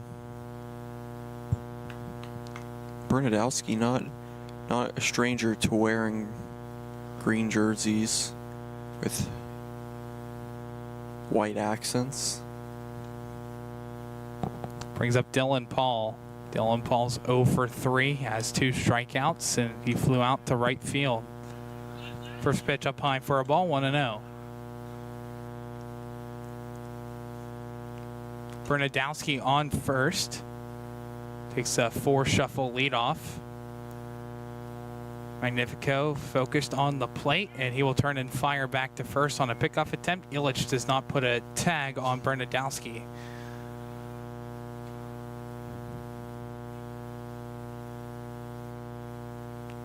Runner breaks for second. Pitch called a strike, throw to second. Tag applied, and the tag just misses Bernadowski in time. Bernadowski with the stolen base and into scoring position for the Iron Bucks. Yeah, not the result they wanted there, but for what it's worth, that was a heck of a pop time and throw there from Braden Ziegler behind the dish. 1-1 pitch. High chopper to short. Burek lets it bounce one extra time. Is able to throw it to first and caught on a bounce by Illich for the second out. Yeah, nice pick there from Illich there. A little unpredictable with the turf, you know, whether or not where he'll catch that, but he read it nicely. Was able to corral it for the second out of the inning now. Runner on third for the Iron Bucks. 90 feet away from getting that insurance run. Bernadowski on third. Chad Helwich up to bat. First pitch, big swing and a miss by Helwich, 0-1. Yeah, Helwich not looking to just get one run on the board there. He was looking to put a pair on, make it a 3-run ball game. 0-1 pitch by Magnifico, popped up This one shallow left center field. Burek is there, and he will make the catch. Ironbuck strand another runner on third, but they still got a 4-3 lead through 5.5 complete. You're watching the regular season finale for the Lawrence County Barons on the Lawrence County Sportsnet, powered by LCAT. Nick's Auto Body, trust your body in our hands. From a scratch to a dent to a major repair, Nick's your man. Making your car look as good as new. Nobody does it better than Nick's Auto Body. Trust your body in our hands. Nick's Auto Body. Trust your body in our hands. At Medore Bonner Law, we're more than just attorneys. We're your community partners. With a combined experience that spans decades, attorneys Jason Medore, Michael Bonner, and Greg Rossitelli are your trusted advisors for all legal matters. From personal injury to estate planning, business law to family disputes, we are here to guide you through every step of the legal process. Our full-service, community-based approach ensures that you're not just a client, but a valued member of our family. Give us a call or visit us online at MedoreBonnerLaw.com for more information. Special thanks to all of our 2026 sponsors all season long. Payton Group LLC, Body Structure Fitness, LCAP, Pizza Joe's, Penn Ohio Water Company, Roger M. William F. DeCarbo Funeral Home, Ashley James Salon, Visit Lawrence County, Head You're In, BWB Bat Company, United Independent Living Solutions, The Turbo Masonry, Skip Transportation, Cut Creations, Mick Bookings, JS Bova Excavating, Castle Mold and Toll Company, Turco's Pizza, TJ Digital Marketing, Grzani Construction, Anthony Russo, Cal U Club Baseball, Sean Richards, Salvatore Norge, and Doran Concrete. First pitch fouled off slightly down the first base line by Trey Ross to kick things off here in the bottom half of the sixth. The Ross, Wyman, Carney due up to bat for the Barons. Pitch outside for a ball. Evens out the count to 1-1. I like the lefty on lefty matchup here. Pitch by LeCastro. Breaking ball misses up high for a ball. Moves the count to 2-1. Castro at 76 pitches. Comes up and it hits Ross. Did not sound good. It looked like it maybe hit him in the wrist area. But Ross is in at first now for Tristan Wyman. Yeah, second time this inning. Saw one in the top half of the frame. Now we see it here again in the bottom half where pretty loud hit by pitch. I thought initially that one might have hit the bat. That's how loud it was. It's one line drive towards left center field. Coming back and making a catch is Aiden Fowler. He leaped up ever so slightly to make that catch and keeps Ross at first, and now one out in the inning. Yeah, not easy there for any outfielder, let alone one that was playing at first base just a few innings ago. Brings up Quinn Carney. First pitch, breaking ball in there, called a strike, 0-1. Carney's 1 for 2. Hit a single in the second inning and then grounded out back to the pitcher in inning number 4. 0-1 pitch, inside and low, around the ankle level for a ball. 1-1 the count.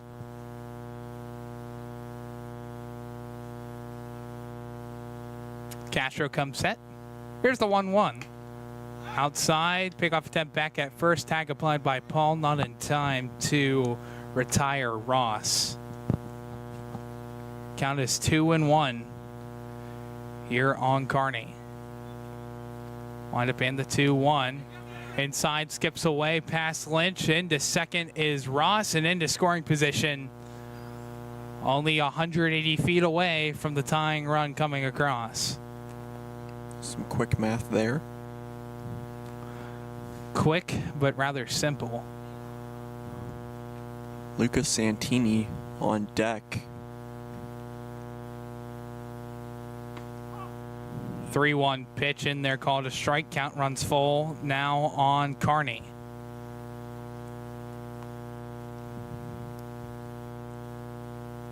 Three, two, 1 out. Here's the payoff pitch down low into the Pebbles, ball 4.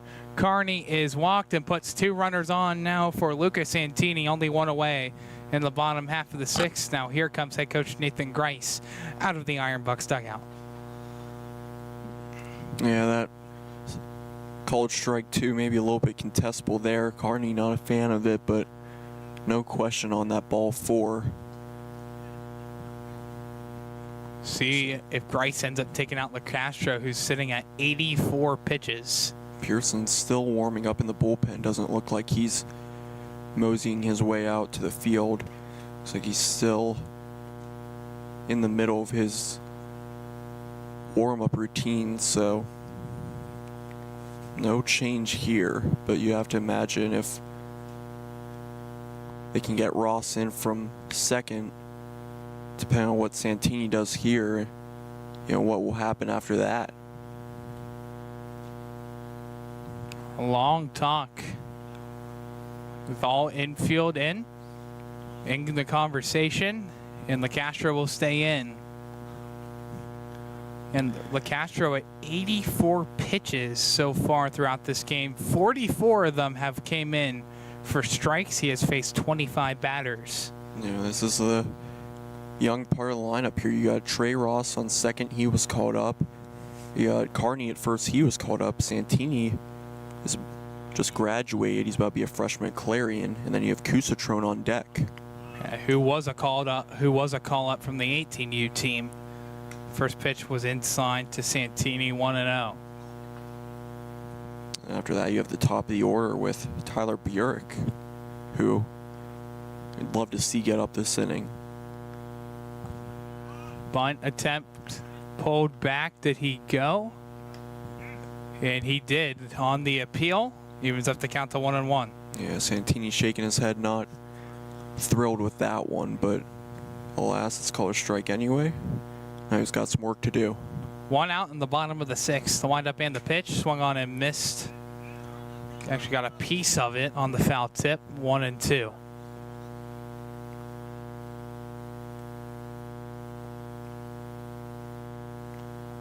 Castro gets his sign.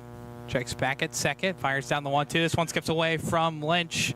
Ross over to third and Carney into second. 2 runners in scoring position now for the Barons. Tying run on third. Go ahead run on second. Well, Tyler, you know, Santini showing bunt earlier in the at-bat, wasn't able to get it down, but,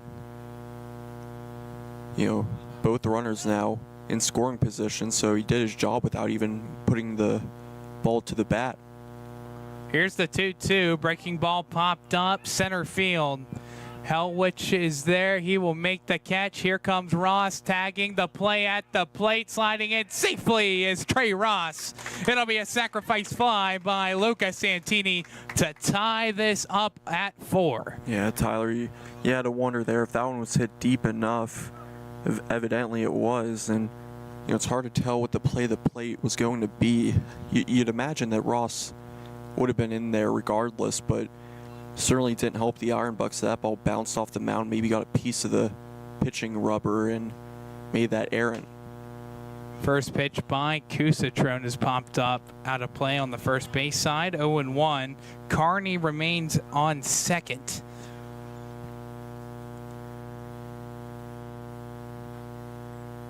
Castro, one ground ball. The throw on to first is just in time. On a throw by Stone across the first. Strands 1 runner on, but the Barons get the tying run thanks to a sacrifice fly by Lucas Santini. All tied up at 4-4 after 6 complete innings. Castle Asphalt and Construction is driven to provide quality, cost-efficient pavement-related services to Western Pennsylvania. Every paving or construction service at Castle Asphalt begins with a thorough site inspection of the area to allow their team of professionals to become familiar with the unique conditions of your home or business. Once the site inspection is complete, Castle Asphalt provides you with a detailed plan of the design, cost, materials, and time of completion, so you know exactly what to expect during your construction. Visit castleasphalt.com to request a quote for your next project and make your dream design come to fruition. For 20 years, Melee Chiropractic has treated athletes of all ages to help them get safely back to the top of their game.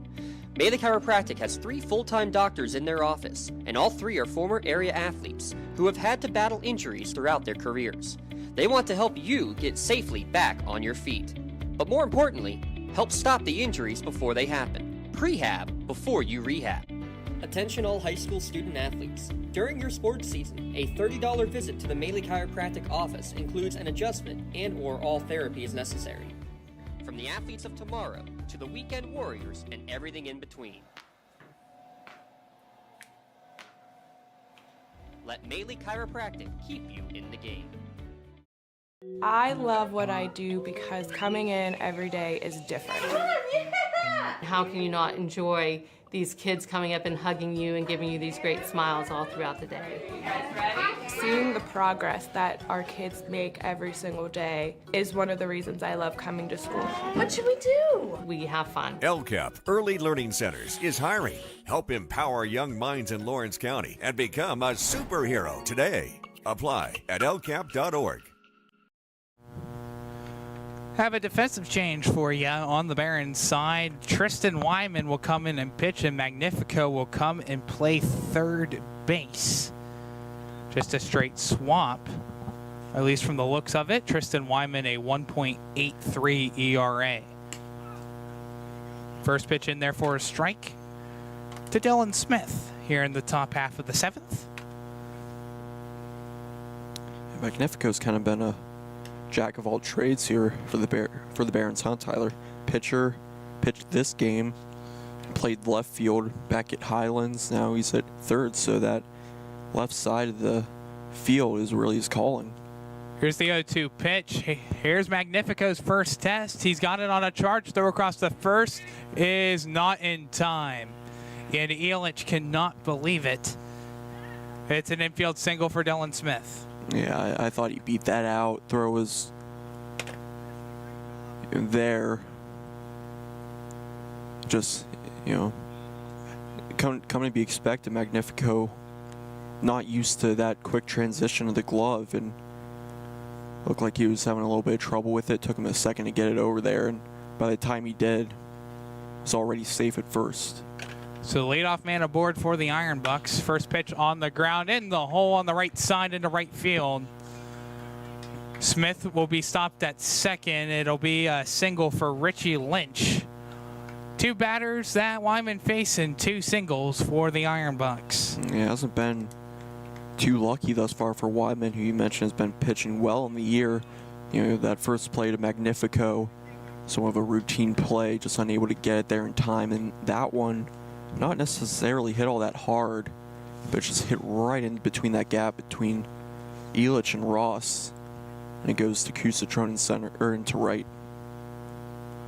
Stone shows bunt. This one popped up, and this one's going to find it. Barehanded grab by Wyman, and the throw on to first is in time. Magnifico with the charge, the catch on one hop with his bare hand on the charge, throws across the first. I call that a Magnifico the Magnificent on that play. Yeah, that was a nice play for Magnifico. It was a really tough play because it was popped up in the air, and Wyman initially looked like he was going to catch it. And there was maybe a bit of miscommunication there between him and Magnifico. It dropped, so both runners advanced, but Magnifico able to get it to Elich at first. First pitch to Lejeune, swung on and missed for a strike, 0-1. Both runners advanced 90 feet and both now in scoring position, with Smith on third and Lynch on second. A tie game, 4-4. And infield comes in for the Barons. 0-1 pitch on the ground, caught on a line drive by Magnifico, and he steps on the bag himself to double him up. Nick Magnifico gets all 3 outs in his first inning at third base after 2 complete innings on the mound. He is Magnifico the Magnificent. We go to the bottom of the 7th, still tied up 4-4. You're watching Lawrence County Barons baseball on the Lawrence County Sportsnet, powered by LCAP. Whether you're hosting a big party, it's family dinner night, or you just need a place to go and watch the big game, the Crane Room Grill is the place to be. Need that something special for your upcoming event? Ask about the CR Brewing Company's custom brewing options to give your big day that personalized touch that your guests will never forget. Visit craneroom.com to see their full menu, or call in your takeout order now at 724-656-1553. The Crane Room Grill and CR Brewing Company, a winning combination. Your hip, your knee, your shoulder, whatever has been holding you back, UPMC Orthopedic Care is where you'll find experts to help you get back to a better quality of life. UPMC is pioneering minimally invasive surgeries, and we offer personalized treatment plans and same-day surgery to get you home and moving sooner. It's your ankle, your elbow, your hand, and it's your move. Visit upmc.com/ortho to learn how UPMC can help. Does your blueprint not match the vision of your building project? Not with Creative Edge Architecture. From concept to creation, Jeff Measle will help tackle the complex problems, creating design solutions and construction experience. Creative Edge gives you the edge design and construction meet. Riverside Apartments is Newcastle's premier senior citizens complex. Looking to downsize but still maintain your independence? Riverside Apartments is within walking distance of many of the stores and restaurants of downtown Newcastle. Large efficiency and one-bedroom apartments currently available for rent. Riverside features on-site laundry facilities, a main floor lounge area, full security door system, storage areas, and reserved on-site parking. And best of all utilities are included, including cable and air conditioning. At prices under $500 per month, there's no question it's a steal. You're safe at Riverside. Back here for the bottom half of the 7th. I hope you got your popcorn ready because it's going to be a good one. All tied up at 4. Iron Bucks 4, Barons 4. Barons up to bat with top of the order. Tyler Burek, Braden Ziegler, and Ben Miller. And a new pitcher on for the Iron Bucks will be J.R. Reeg from Washington, Pennsylvania, goes to Seton Hill University. The left-hander on the mound. First pitch, fastball, misses outside for a ball on Burek, 1-0. LeCastro finishes 6 complete innings pitched. He gave up 4 hits, 4 runs, 3 earned, 3 walks, 1 strikeout. There's 2 wild pitches and 3 hit-by pitches. 1-0 pitch on the ground to third. Kazar has it on 1 hop. Throw across the diamond to first in time for the first out of the inning. Been quite an inning so far for that hot corner, huh, Tyler?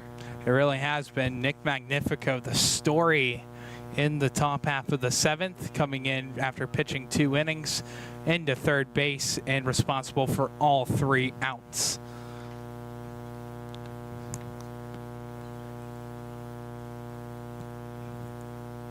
First pitch to Braden Ziegler. Breaking ball misses outside for a ball, 1-0. As this game gets deeper and deeper into the game, Garrett, the temperature keeps on going down, down, down, down to 88. 1-0 pitch, misses inside and low below the knees for a ball, 2-0. Temperature outside might be going down, but I'd say the game's heating intensity on the field certainly getting hotter. 100%. Love the intensity and heat out on the field. It's such a close game.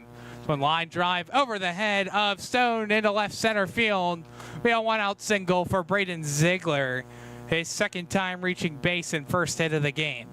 Kind of a tough break there for J.R. Reeg. Second he threw that pitch as he was in his delivery, a firework went off somewhere beyond right field, and you don't know if that messed with him a little bit, but it certainly didn't help, especially when you're not expecting it. It ends up in a single for Braden Ziegler. Brings up Ben Miller. He steps in, the right-hander, batting 1 for 3 so far today. First pitch fastball in there, called a strike, 0-1. Miller singled in the 5th. He grounded out in both the 1st and the 3rd inning. Courtesy runner on for Braden Ziegler, who was on first. It'll be Tyler Houck, who pitched 2 innings in relief earlier in this game. Marks the 2nd pitcher that we've seen pitch today for the Barons be a courtesy runner for the catcher Braden Ziegler. It worked out pretty well for Magnifico. Wonder if we'll see Houck at third base at all. Reek checks back at first. It's a 1-1 count to Miller. Time called by Miller. and everyone will reset. Mental game going on here. Here's the 1-1 pitch in there called a strike. Moves the count to 1-2.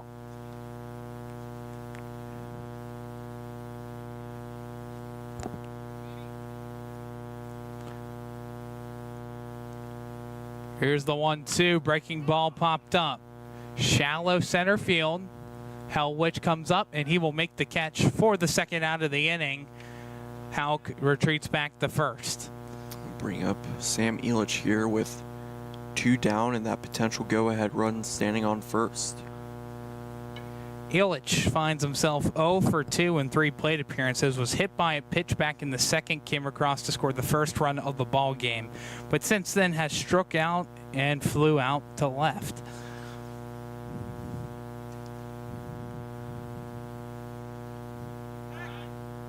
Sieg throws back to first, not in time on the throw. Paul didn't make the tag till very, very late. Houck, a known base stealer and speed runner on first there. Sig comes set. Here's the first pitch of the plate appearance. Yelich grounds it to second. Lejeune has it. Throw on to first in time for the third down of the inning. Barons get 1 hit and leave 1 runner on base in the bottom half of the 7th. 7 innings down, 4-4 game as we go into the top half of the 8th. Tired of gasoline costs? Why drive? Let the Newcastle Transit Authority take you where you want to go. Serving the city of Newcastle and stops throughout Lawrence County, as well as weekday service to Pittsburgh. Public transportation just makes sense. Why drive when you can relax and ride? For more information or for route schedules, log on to newcastletransit.org. The Newcastle Transit Authority, going your way. And remember, senior citizens ride free.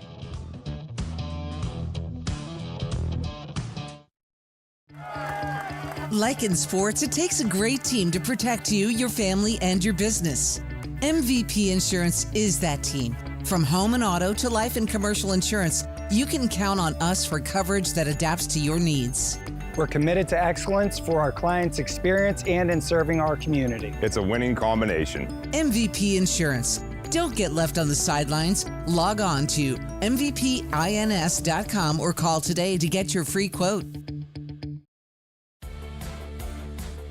Attorneys Parada, Jones, and McCree are dedicated to giving their clients the best chance at a positive result. From personal injury, criminal and corporate law, real estate, municipal law, to wills and estates, their team will work with you through every step of the legal process. With Parada, Jones, and McCree, excellence is our guarantee.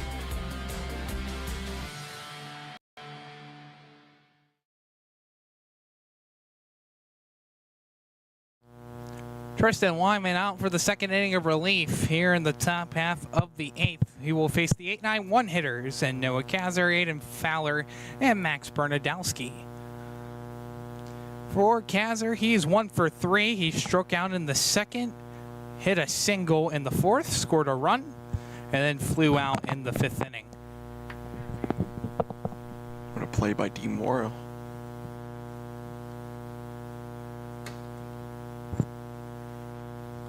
Here's the first pitch by Wyman, and the 8th inning is underway with the first pitch called strike.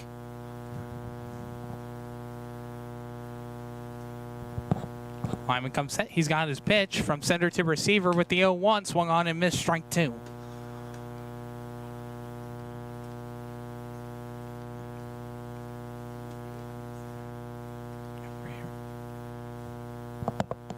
Here's the 0-2, popped up left side. Carney runs over for it into foul territory, and this one gets down.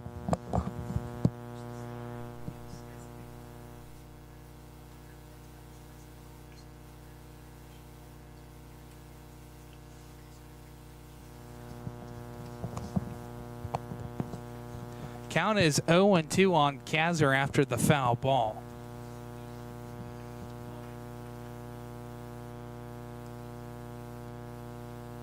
Here's the windup and the 0-2 by Wyman. On the ground, left side, foul.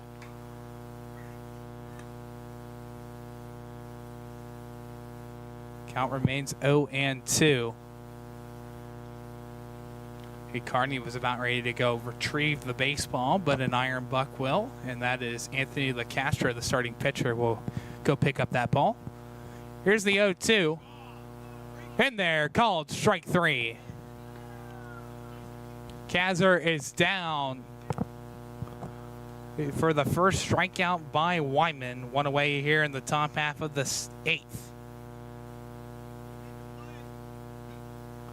I'll bring up Aiden Fowler. One away, nobody on here in the top of the 8th. First pitch swung on and missed for a strike, 0-1. Fowler's 1 for 3. He struck out looking twice, once in the 2nd, once in the 6th. And hit a single back in the 4th inning. Only made it as far as second base. Pitch by Wyman. This is down low for a ball. Puts the count now at 2 balls, 1 strike.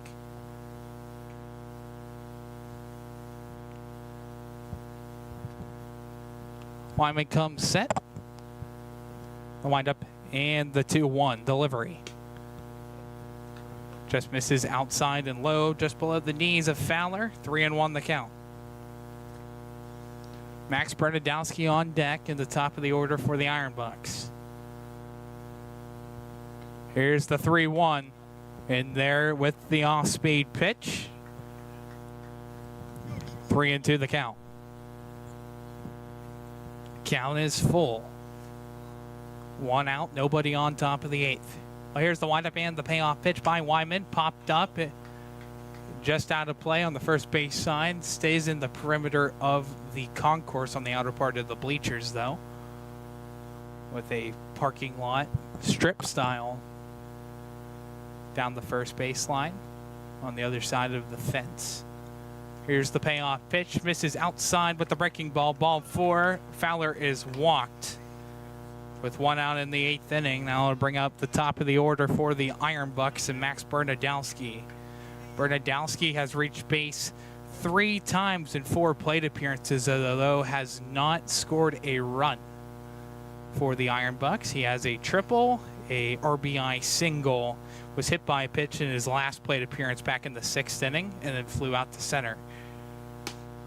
First pitch in there, called a strike, 0-1.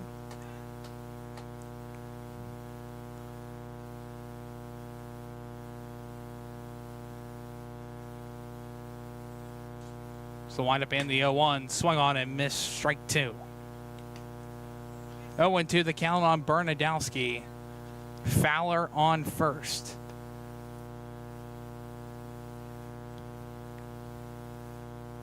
Wyman comes set. Here's the 0-2. Up high and in for a ball. Count moves to 1 ball, 2 strikes.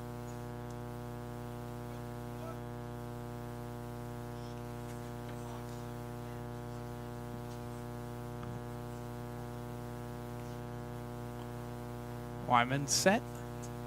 Runner breaks for second. 1-2 pitch on the ground. Right back to Wyman, and he will throw on to first to get the out at second. Can't get the double play with Fowler running to second. 2 outs and a runner in scoring position for the Iron Bucks. Now Dylan Paul will step up to bat. I got a battle of the 34s here. For Dylan Paul, he is 0 for 2. He struck out looking back in the 4th and then grounded out in the 6th. Count is 1-0. Wyman on the mound. He comes set. And time's called. Fowler will have to touch second, and everyone will reset.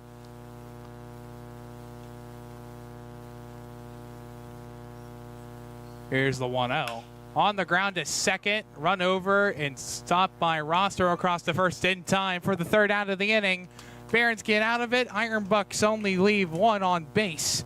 Still tied at 4 apiece through 7.5 complete. We'll go to the bottom of the 8th right here on the Lawrence County Sportsnet, powered by LCAP. Congratulations to our May LCAP Team of the Month. The Lawrence County Sports Network is proud to honor Shenango Girls Track and Field as the LCAP Team of the Month. The Lady Wildcats brought home the gold medal at the PIAA Championship meet for the first time in program history. Congratulations, Coach John Montgomery and the State Championship Shenango Track and Field Team, our LCAP Team of the Month. Lawrence County Sportsnet is proud to honor Laurel's Kevin Mahoney as the May Red Zone Male Athlete of the Month. Kevin won Whitfield gold medals in the shot put and discus and was the state runner-up in shot put and 7th in discus. LC Sportsnet is also proud to honor Laurel's Lexi Guyewitz and Shenango's Anna McKinley as the May Red Zone Female Athletes of the Month. Lexi repeated as the PIAA shot put champion, while Anna took home state gold in the javelin and also finished 5th in shot put. Congratulations and best of luck to Shenango's Anna McKinley and Laurel's Lexi Guyewitz and Kevin Mahoney, the Male Red Zone Athletes of the Month. Being the home team, to playing at home. And at LGKG, we have been your home team for over 90 years. We're more than just a law firm. We're your friends, your neighbors, an advocate when life takes an unexpected turn. We're not just lawyers that practice law. We live in this community, just like you. When you need us most, we're at our best.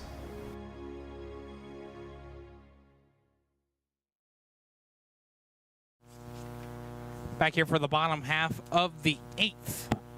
Trey Ross, Tristan Wyman, and Quinn Carney do up to bat in order for the Barons in a tie ball game.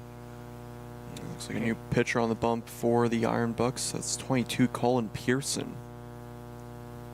Mercyhurst University. So only one complete inning pitched by Rieg. Gave up 1 hit in his outing.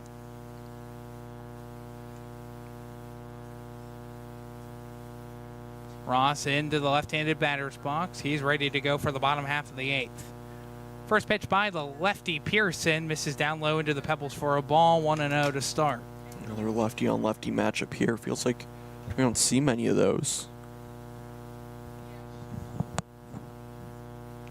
Here's the windup and the 1-0 pitch by Pearson. Cuts inside for a ball. Moves to 2-0.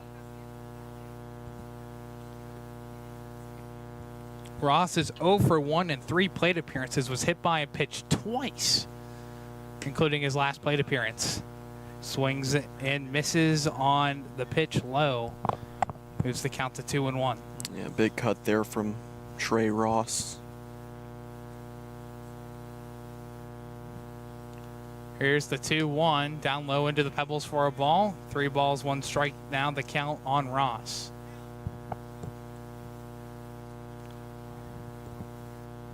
Big momentum builder for the Barons as they're able to get Ross on. Up in the count, 3-1. The pitch by Pearson. Lined foul third base side. Count now full.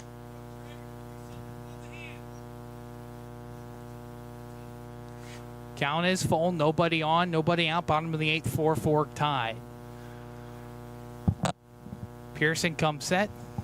The windup and the payoff pitch. Swung on and missed. Strike 3. Ross is struck out for the first time today. First strikeout for Pearson. 1 away in the 8th. Yeah, just fold him there. Got him with a high heater. Ross clearly not expecting that. And there's 1 down in the inning now for the Barons. I'll bring up Tristan Wyman. Wyman's 0 for 3. First pitch, breaking ball in there, called a strike, 0-1.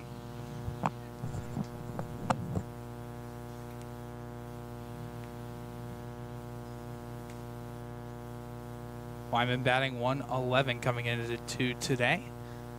1-0 pitch, or 0-1 pitch, misses outside for a ball. Evens up the count to 1-1.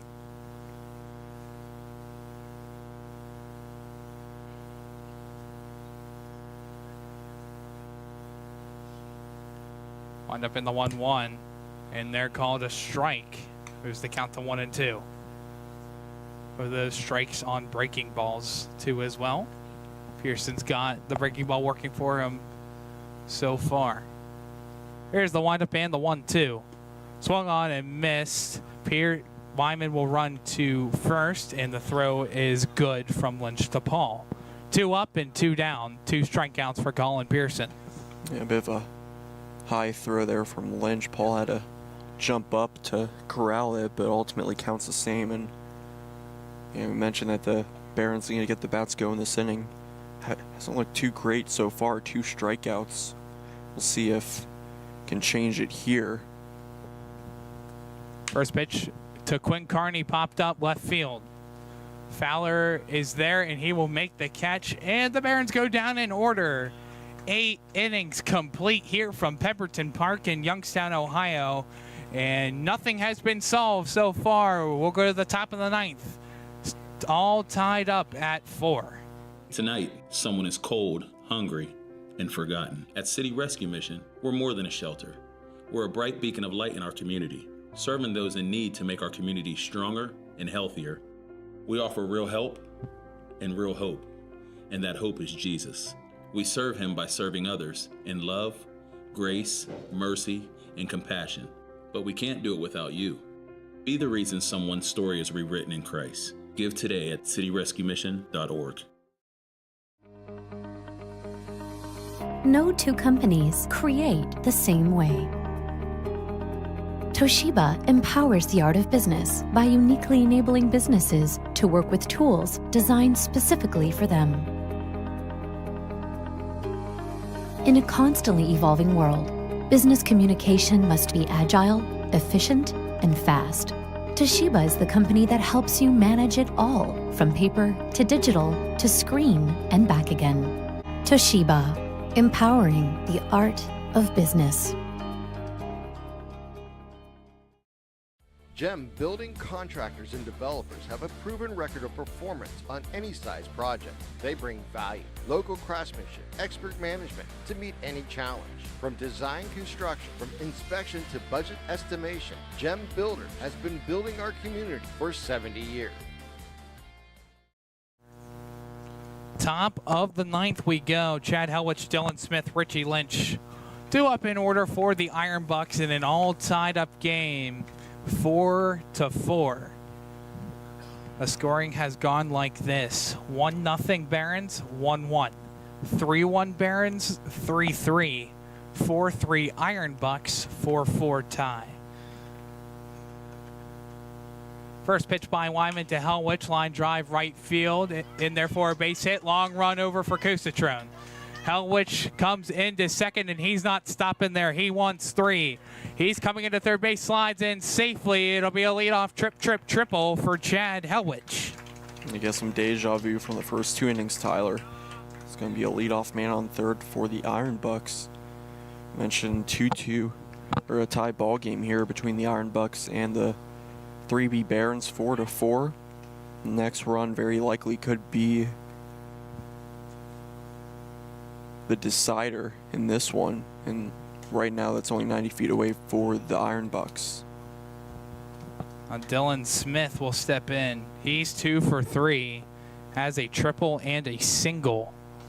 This one on the ground to short. Bjork has it. They're going to throw to the plate, and he's going to have to retreat to third. Everyone's going to be safe, but runners on the corners, nobody out. Yeah, not the result you want there, but you do have to praise Burek because that runner was going home. You have to praise Burek for getting that ball to the plate, having his head in it, knowing that that was a go-ahead run with no outs. Doesn't work in the Barons' favor now, 2 runners on, but Bucks didn't score, so can't completely write it off just yet. First pitch to Lynch, misses high for a ball, 1-0. Smith reaches on a fielder's choice. Runners on the corners and nobody out. Looks like Dylan Paul warming up in the Iron Bucks bullpen. Runner breaks for second. Pitch is popped up right side. Long run for Kusatron. And this one gets down for a hit. Helwich will score easily. Into third is Smith. It'll be a go-ahead RBI single for Richie Lynch. Iron Bucks in front, 5-4. So now with Paul warming up in the Iron Bucks bullpen, looks like it will be a save situation unless the Iron Bucks can muster up a couple more runs here, which obviously for the Barons' sake we hope does not happen. Brings up Brady Stone. Runners on the corners, nobody out in the inning. 5-4 Iron Bucks in front. Wyman comes set. First pitch in there called a strike, 0-1.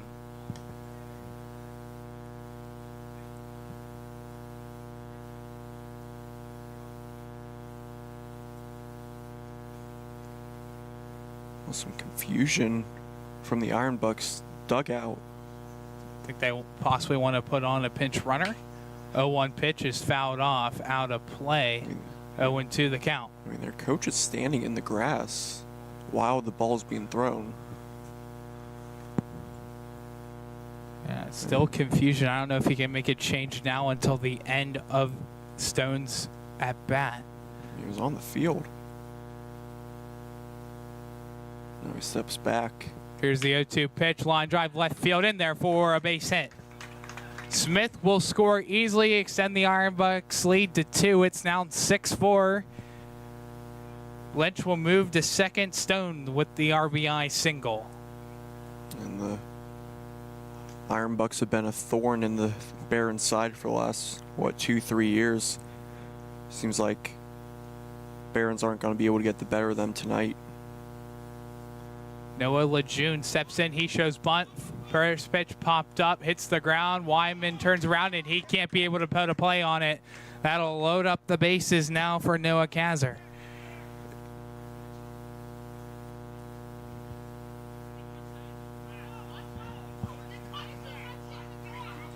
And now they're calling a foul ball, and now here come the umpires to convene.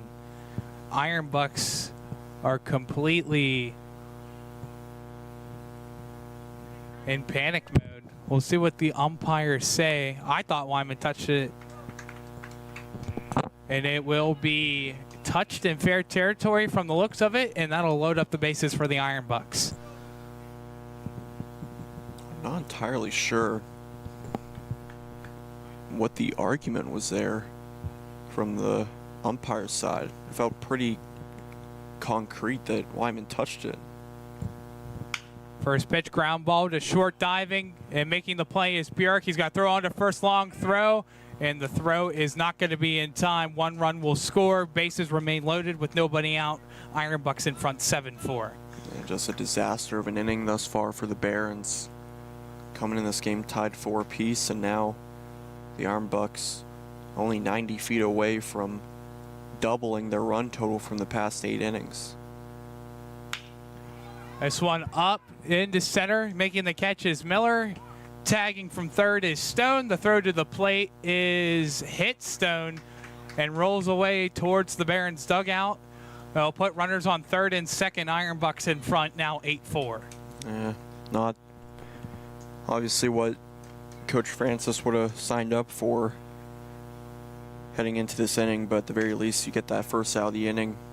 Now you can hopefully relax a little, settle back in and get those final 2 and just try to chip away with 3 outs to work with in the bottom half of this inning.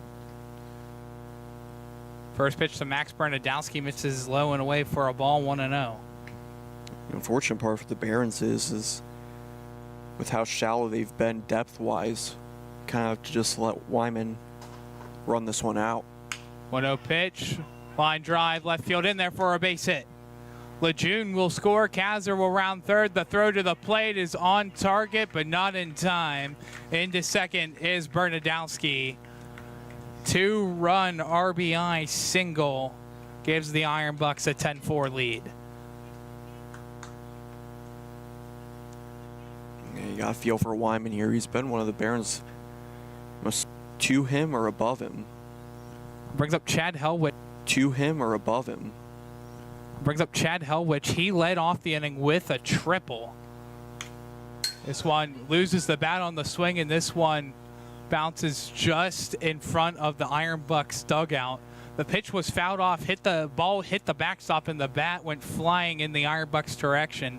And remind you, there is no fence or any type of like chain fence, nothing that's stopping anything from flying into either dugout. Never a good sign, Tyler, when the bat ends up further from home plate than the ball. That one went about maybe 3 or 4 times as far as the ball did. Here's the 0-1 pitch, breaking ball. Kisses inside for a ball. Count 1-1.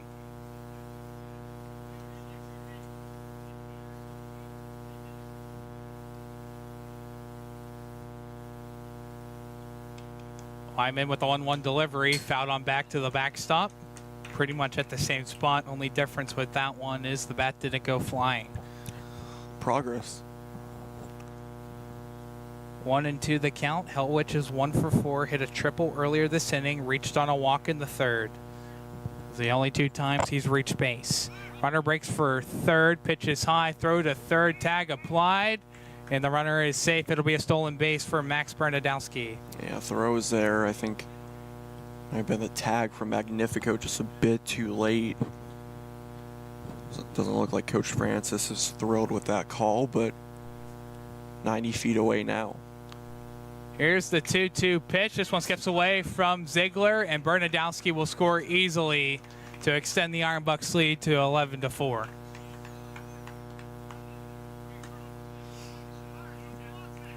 The pass ball, now 7 runs in the 9th inning for the Iron Bucks. Lead 11-4 over the Barons. Yeah, we still got more than a month till football season starts up again, but the extra point good there.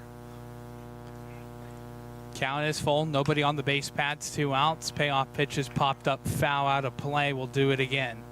Wyman up to 43 pitches. The opposite of his number.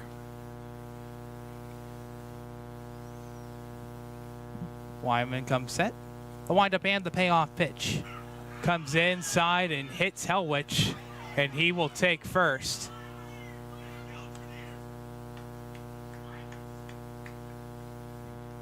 I'll bring up Dylan Smith here in the top of the 9th. 2 outs, runner on first for the Iron Bucks. Earlier in the inning for Dylan Smith, he reached on a fielder's choice, came the whole way around and scored a run. He is 2 for 4, chops this one foul, third base side.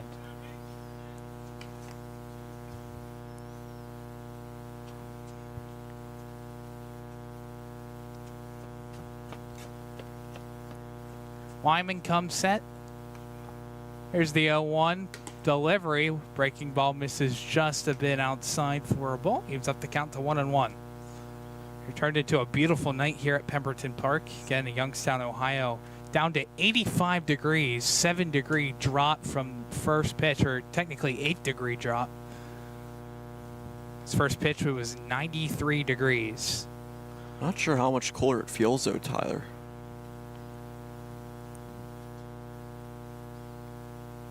Here's the 2-1 pitch, popped up in the infield. Burek runs in for it. He calls for it, and he's there for the third out of the inning, but the damage has been done by the Butler Iron Bucks. 7 runs in the top of the 9th. Barons 3 outs left to go. It's Iron Bucks 11, Barons 4. When it comes to protecting those you love, the businesses you've built, or the things you've earned, you need someone you can trust. Who better to protect your interests than a local insurance agent? Pontius Insurance is a team of local agents helping local residents in Lawrence County and surrounding areas, specializing in auto, home, business, and life insurance. Come see Dan Pontius, Jessica Dix, and Tracy Giddings, and the rest of the team at Pontius Insurance, and receive the personalized service you deserve. Nick's Auto Body, trust your body in our hands. From a scratch to a dent to a major repair, Nick's your man. Making your car look as good as new. Nobody does it better than Nick's Auto Body. Trust your body in our hands. Nick's Auto Body. Trust your body in our hands. At Medore Bonner Law, we're more than just attorneys. We're your community partners. With a combined experience that spans decades, attorneys Jason Medore, Michael Bonner, and Greg Rossitelli are your trusted advisors for all legal matters. From personal injury to estate planning, business law to family disputes, we are here to guide you through every step of the legal process. Our full-service, community-based approach ensures that you're not just a client, but a valued member of our family. Give us a call or visit us online at MedoreBonnerLaw.com for more information. Castle Asphalt and Construction is driven to provide quality, cost-efficient pavement-related services to Western Pennsylvania. Every paving or construction service at Castle Asphalt begins with a thorough site inspection of the area to allow their team of professionals to become familiar with the unique conditions of your home or business. Once the site inspection is complete, Castle Asphalt provides you with a detailed plan of the design, cost, materials, and time of completion, so you know exactly what to expect during your construction. Visit castleasphalt.com to request a quote for your next project and make your dream design come to fruition.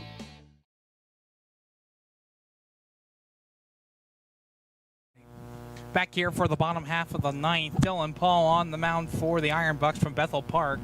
Goes to Gannon University. Colin Pearson will take his place over at first base. First pitch to Nick Magnifico, misses outside for a ball, 1-0. Barons trail 11-4. We are going into the top of the ninth, tied at 4, and then the Iron Bucks explode offensively with 7 runs. 1-0 pitch, breaking ball in there for a strike. Evens out the count to 1-1.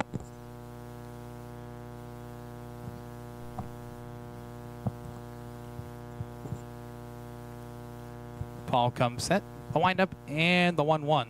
Breaking ball high and inside. Magnifico had to duck. Moves the count to 2-1.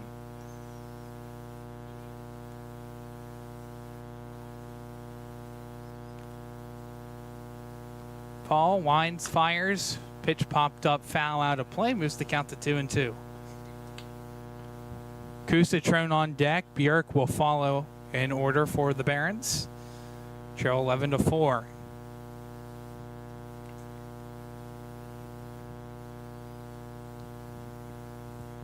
2-2 pitch popped up, right side, long run over for Pearson, and this one's just going to get out of play. Count remains true, 2 balls, 2 strikes here in the bottom of the ninth.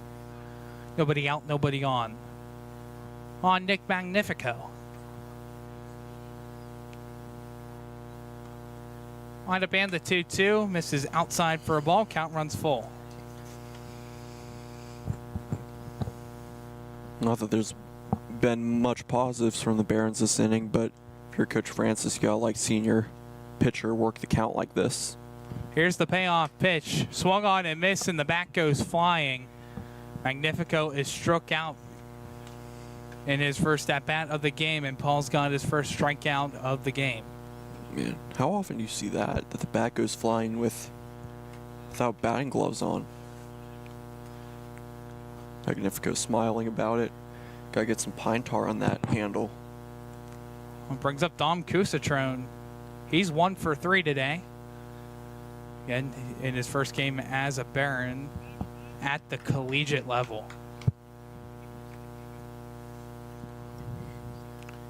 And same debut date as Quinn Carney. Both called up from the 18U team.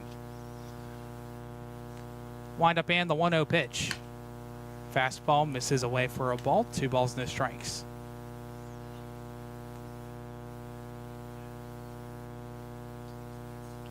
Wind up and the 2-0. Pitch up high for a ball. 3-0 now the count. 3 balls, no strikes, 1 out here in the bottom of the ninth. Wind up and the 3-0 delivery. Misses outside ball 4. Kusatron is walked. He reaches base for the second time today, and it'll bring up Tyler Bjork and the Barons top of the order.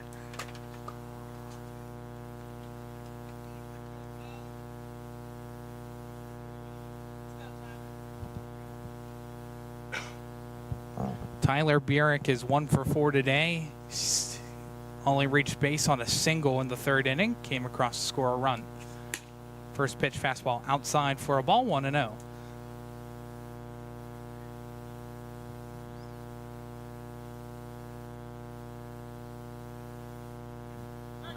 Picking off attempt back at first, not in time. Pearson does not put a tag on Kusatron. 1-0 pitch to Bjork, misses outside for a ball, 2-0 the count.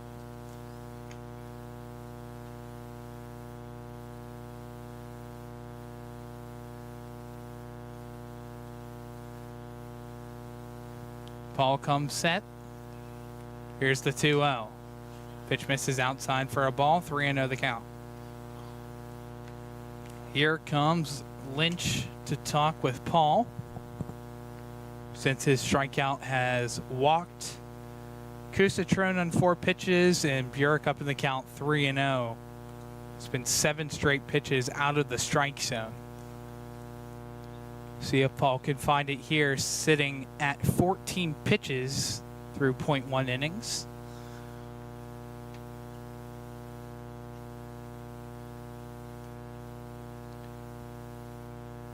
Here's the 3-0.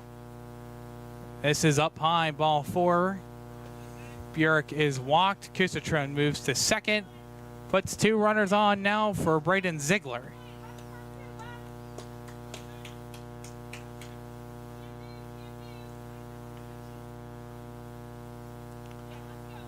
Ironbucks still in front, 11-4 with the Barons trying to claw their way back into it. Only have 2 outs to work with. First pitch upstairs for a ball to Braden Ziegler, 1-0. Make that 9 straight balls thrown by Paul. Paul comes set. Here's the 1-0. This is high and away for a ball, 2-0.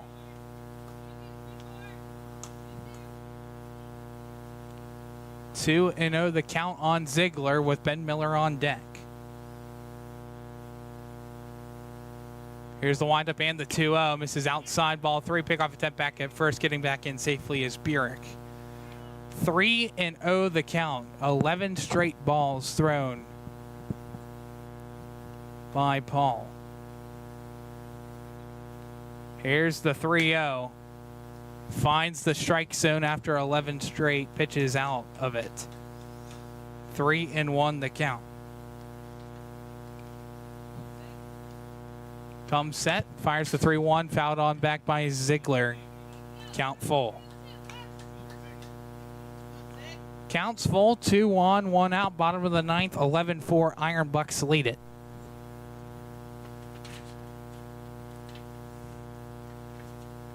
Here's the windup and the payoff pitch, low and away, ball 4. Paul has now walked 3 straight Barons batters, and now that'll load him up now for Ben Miller.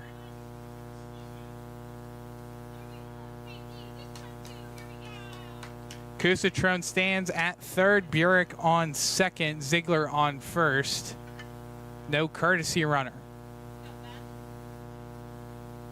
First pitch to Ben Miller, misses away with the fastball, 1-0 to start.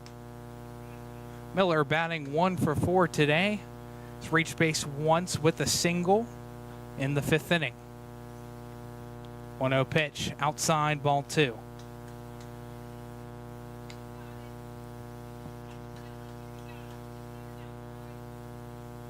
Two and 0 the count, 1 out. Paul checks back at third, winds and fires. 2-0 pitch in there, called a strike on the outer part of the plate, moves to 2-1 the count.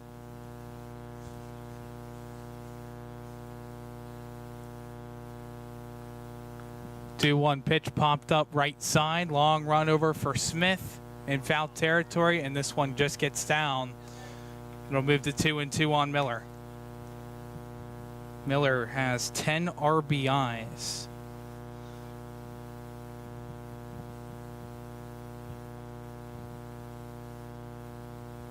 Two the count, bases loaded. Sam Illich on deck for the Barons. There's the windup and the 2-2 by Paul. On the ground, high chopper, foul. Count remains true, 2 balls, 2 strikes. Kusatrone on third, Burek on second, Ziegler on first.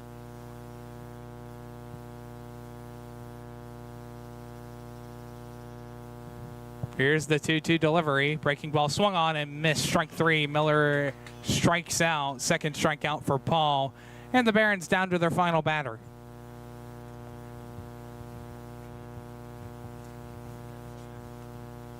Bring up Sam Illich. Bases loaded, 2 outs for the Barons. They trail 11-4. First pitch by Illich.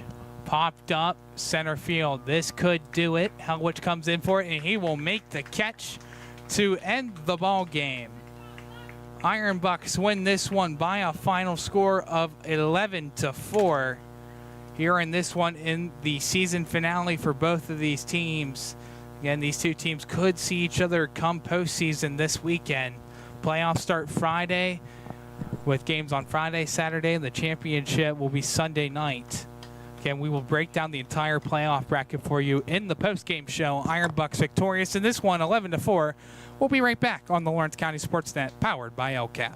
Tired of gasoline costs? Why drive? Let the Newcastle Transit Authority take you where you want to go.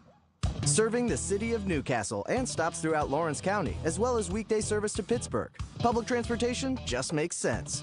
Why drive when you can relax and ride? For more information or for route schedules, log on to newcastletransit.org. The Newcastle Transit Authority, going your way. And remember, senior citizens ride free.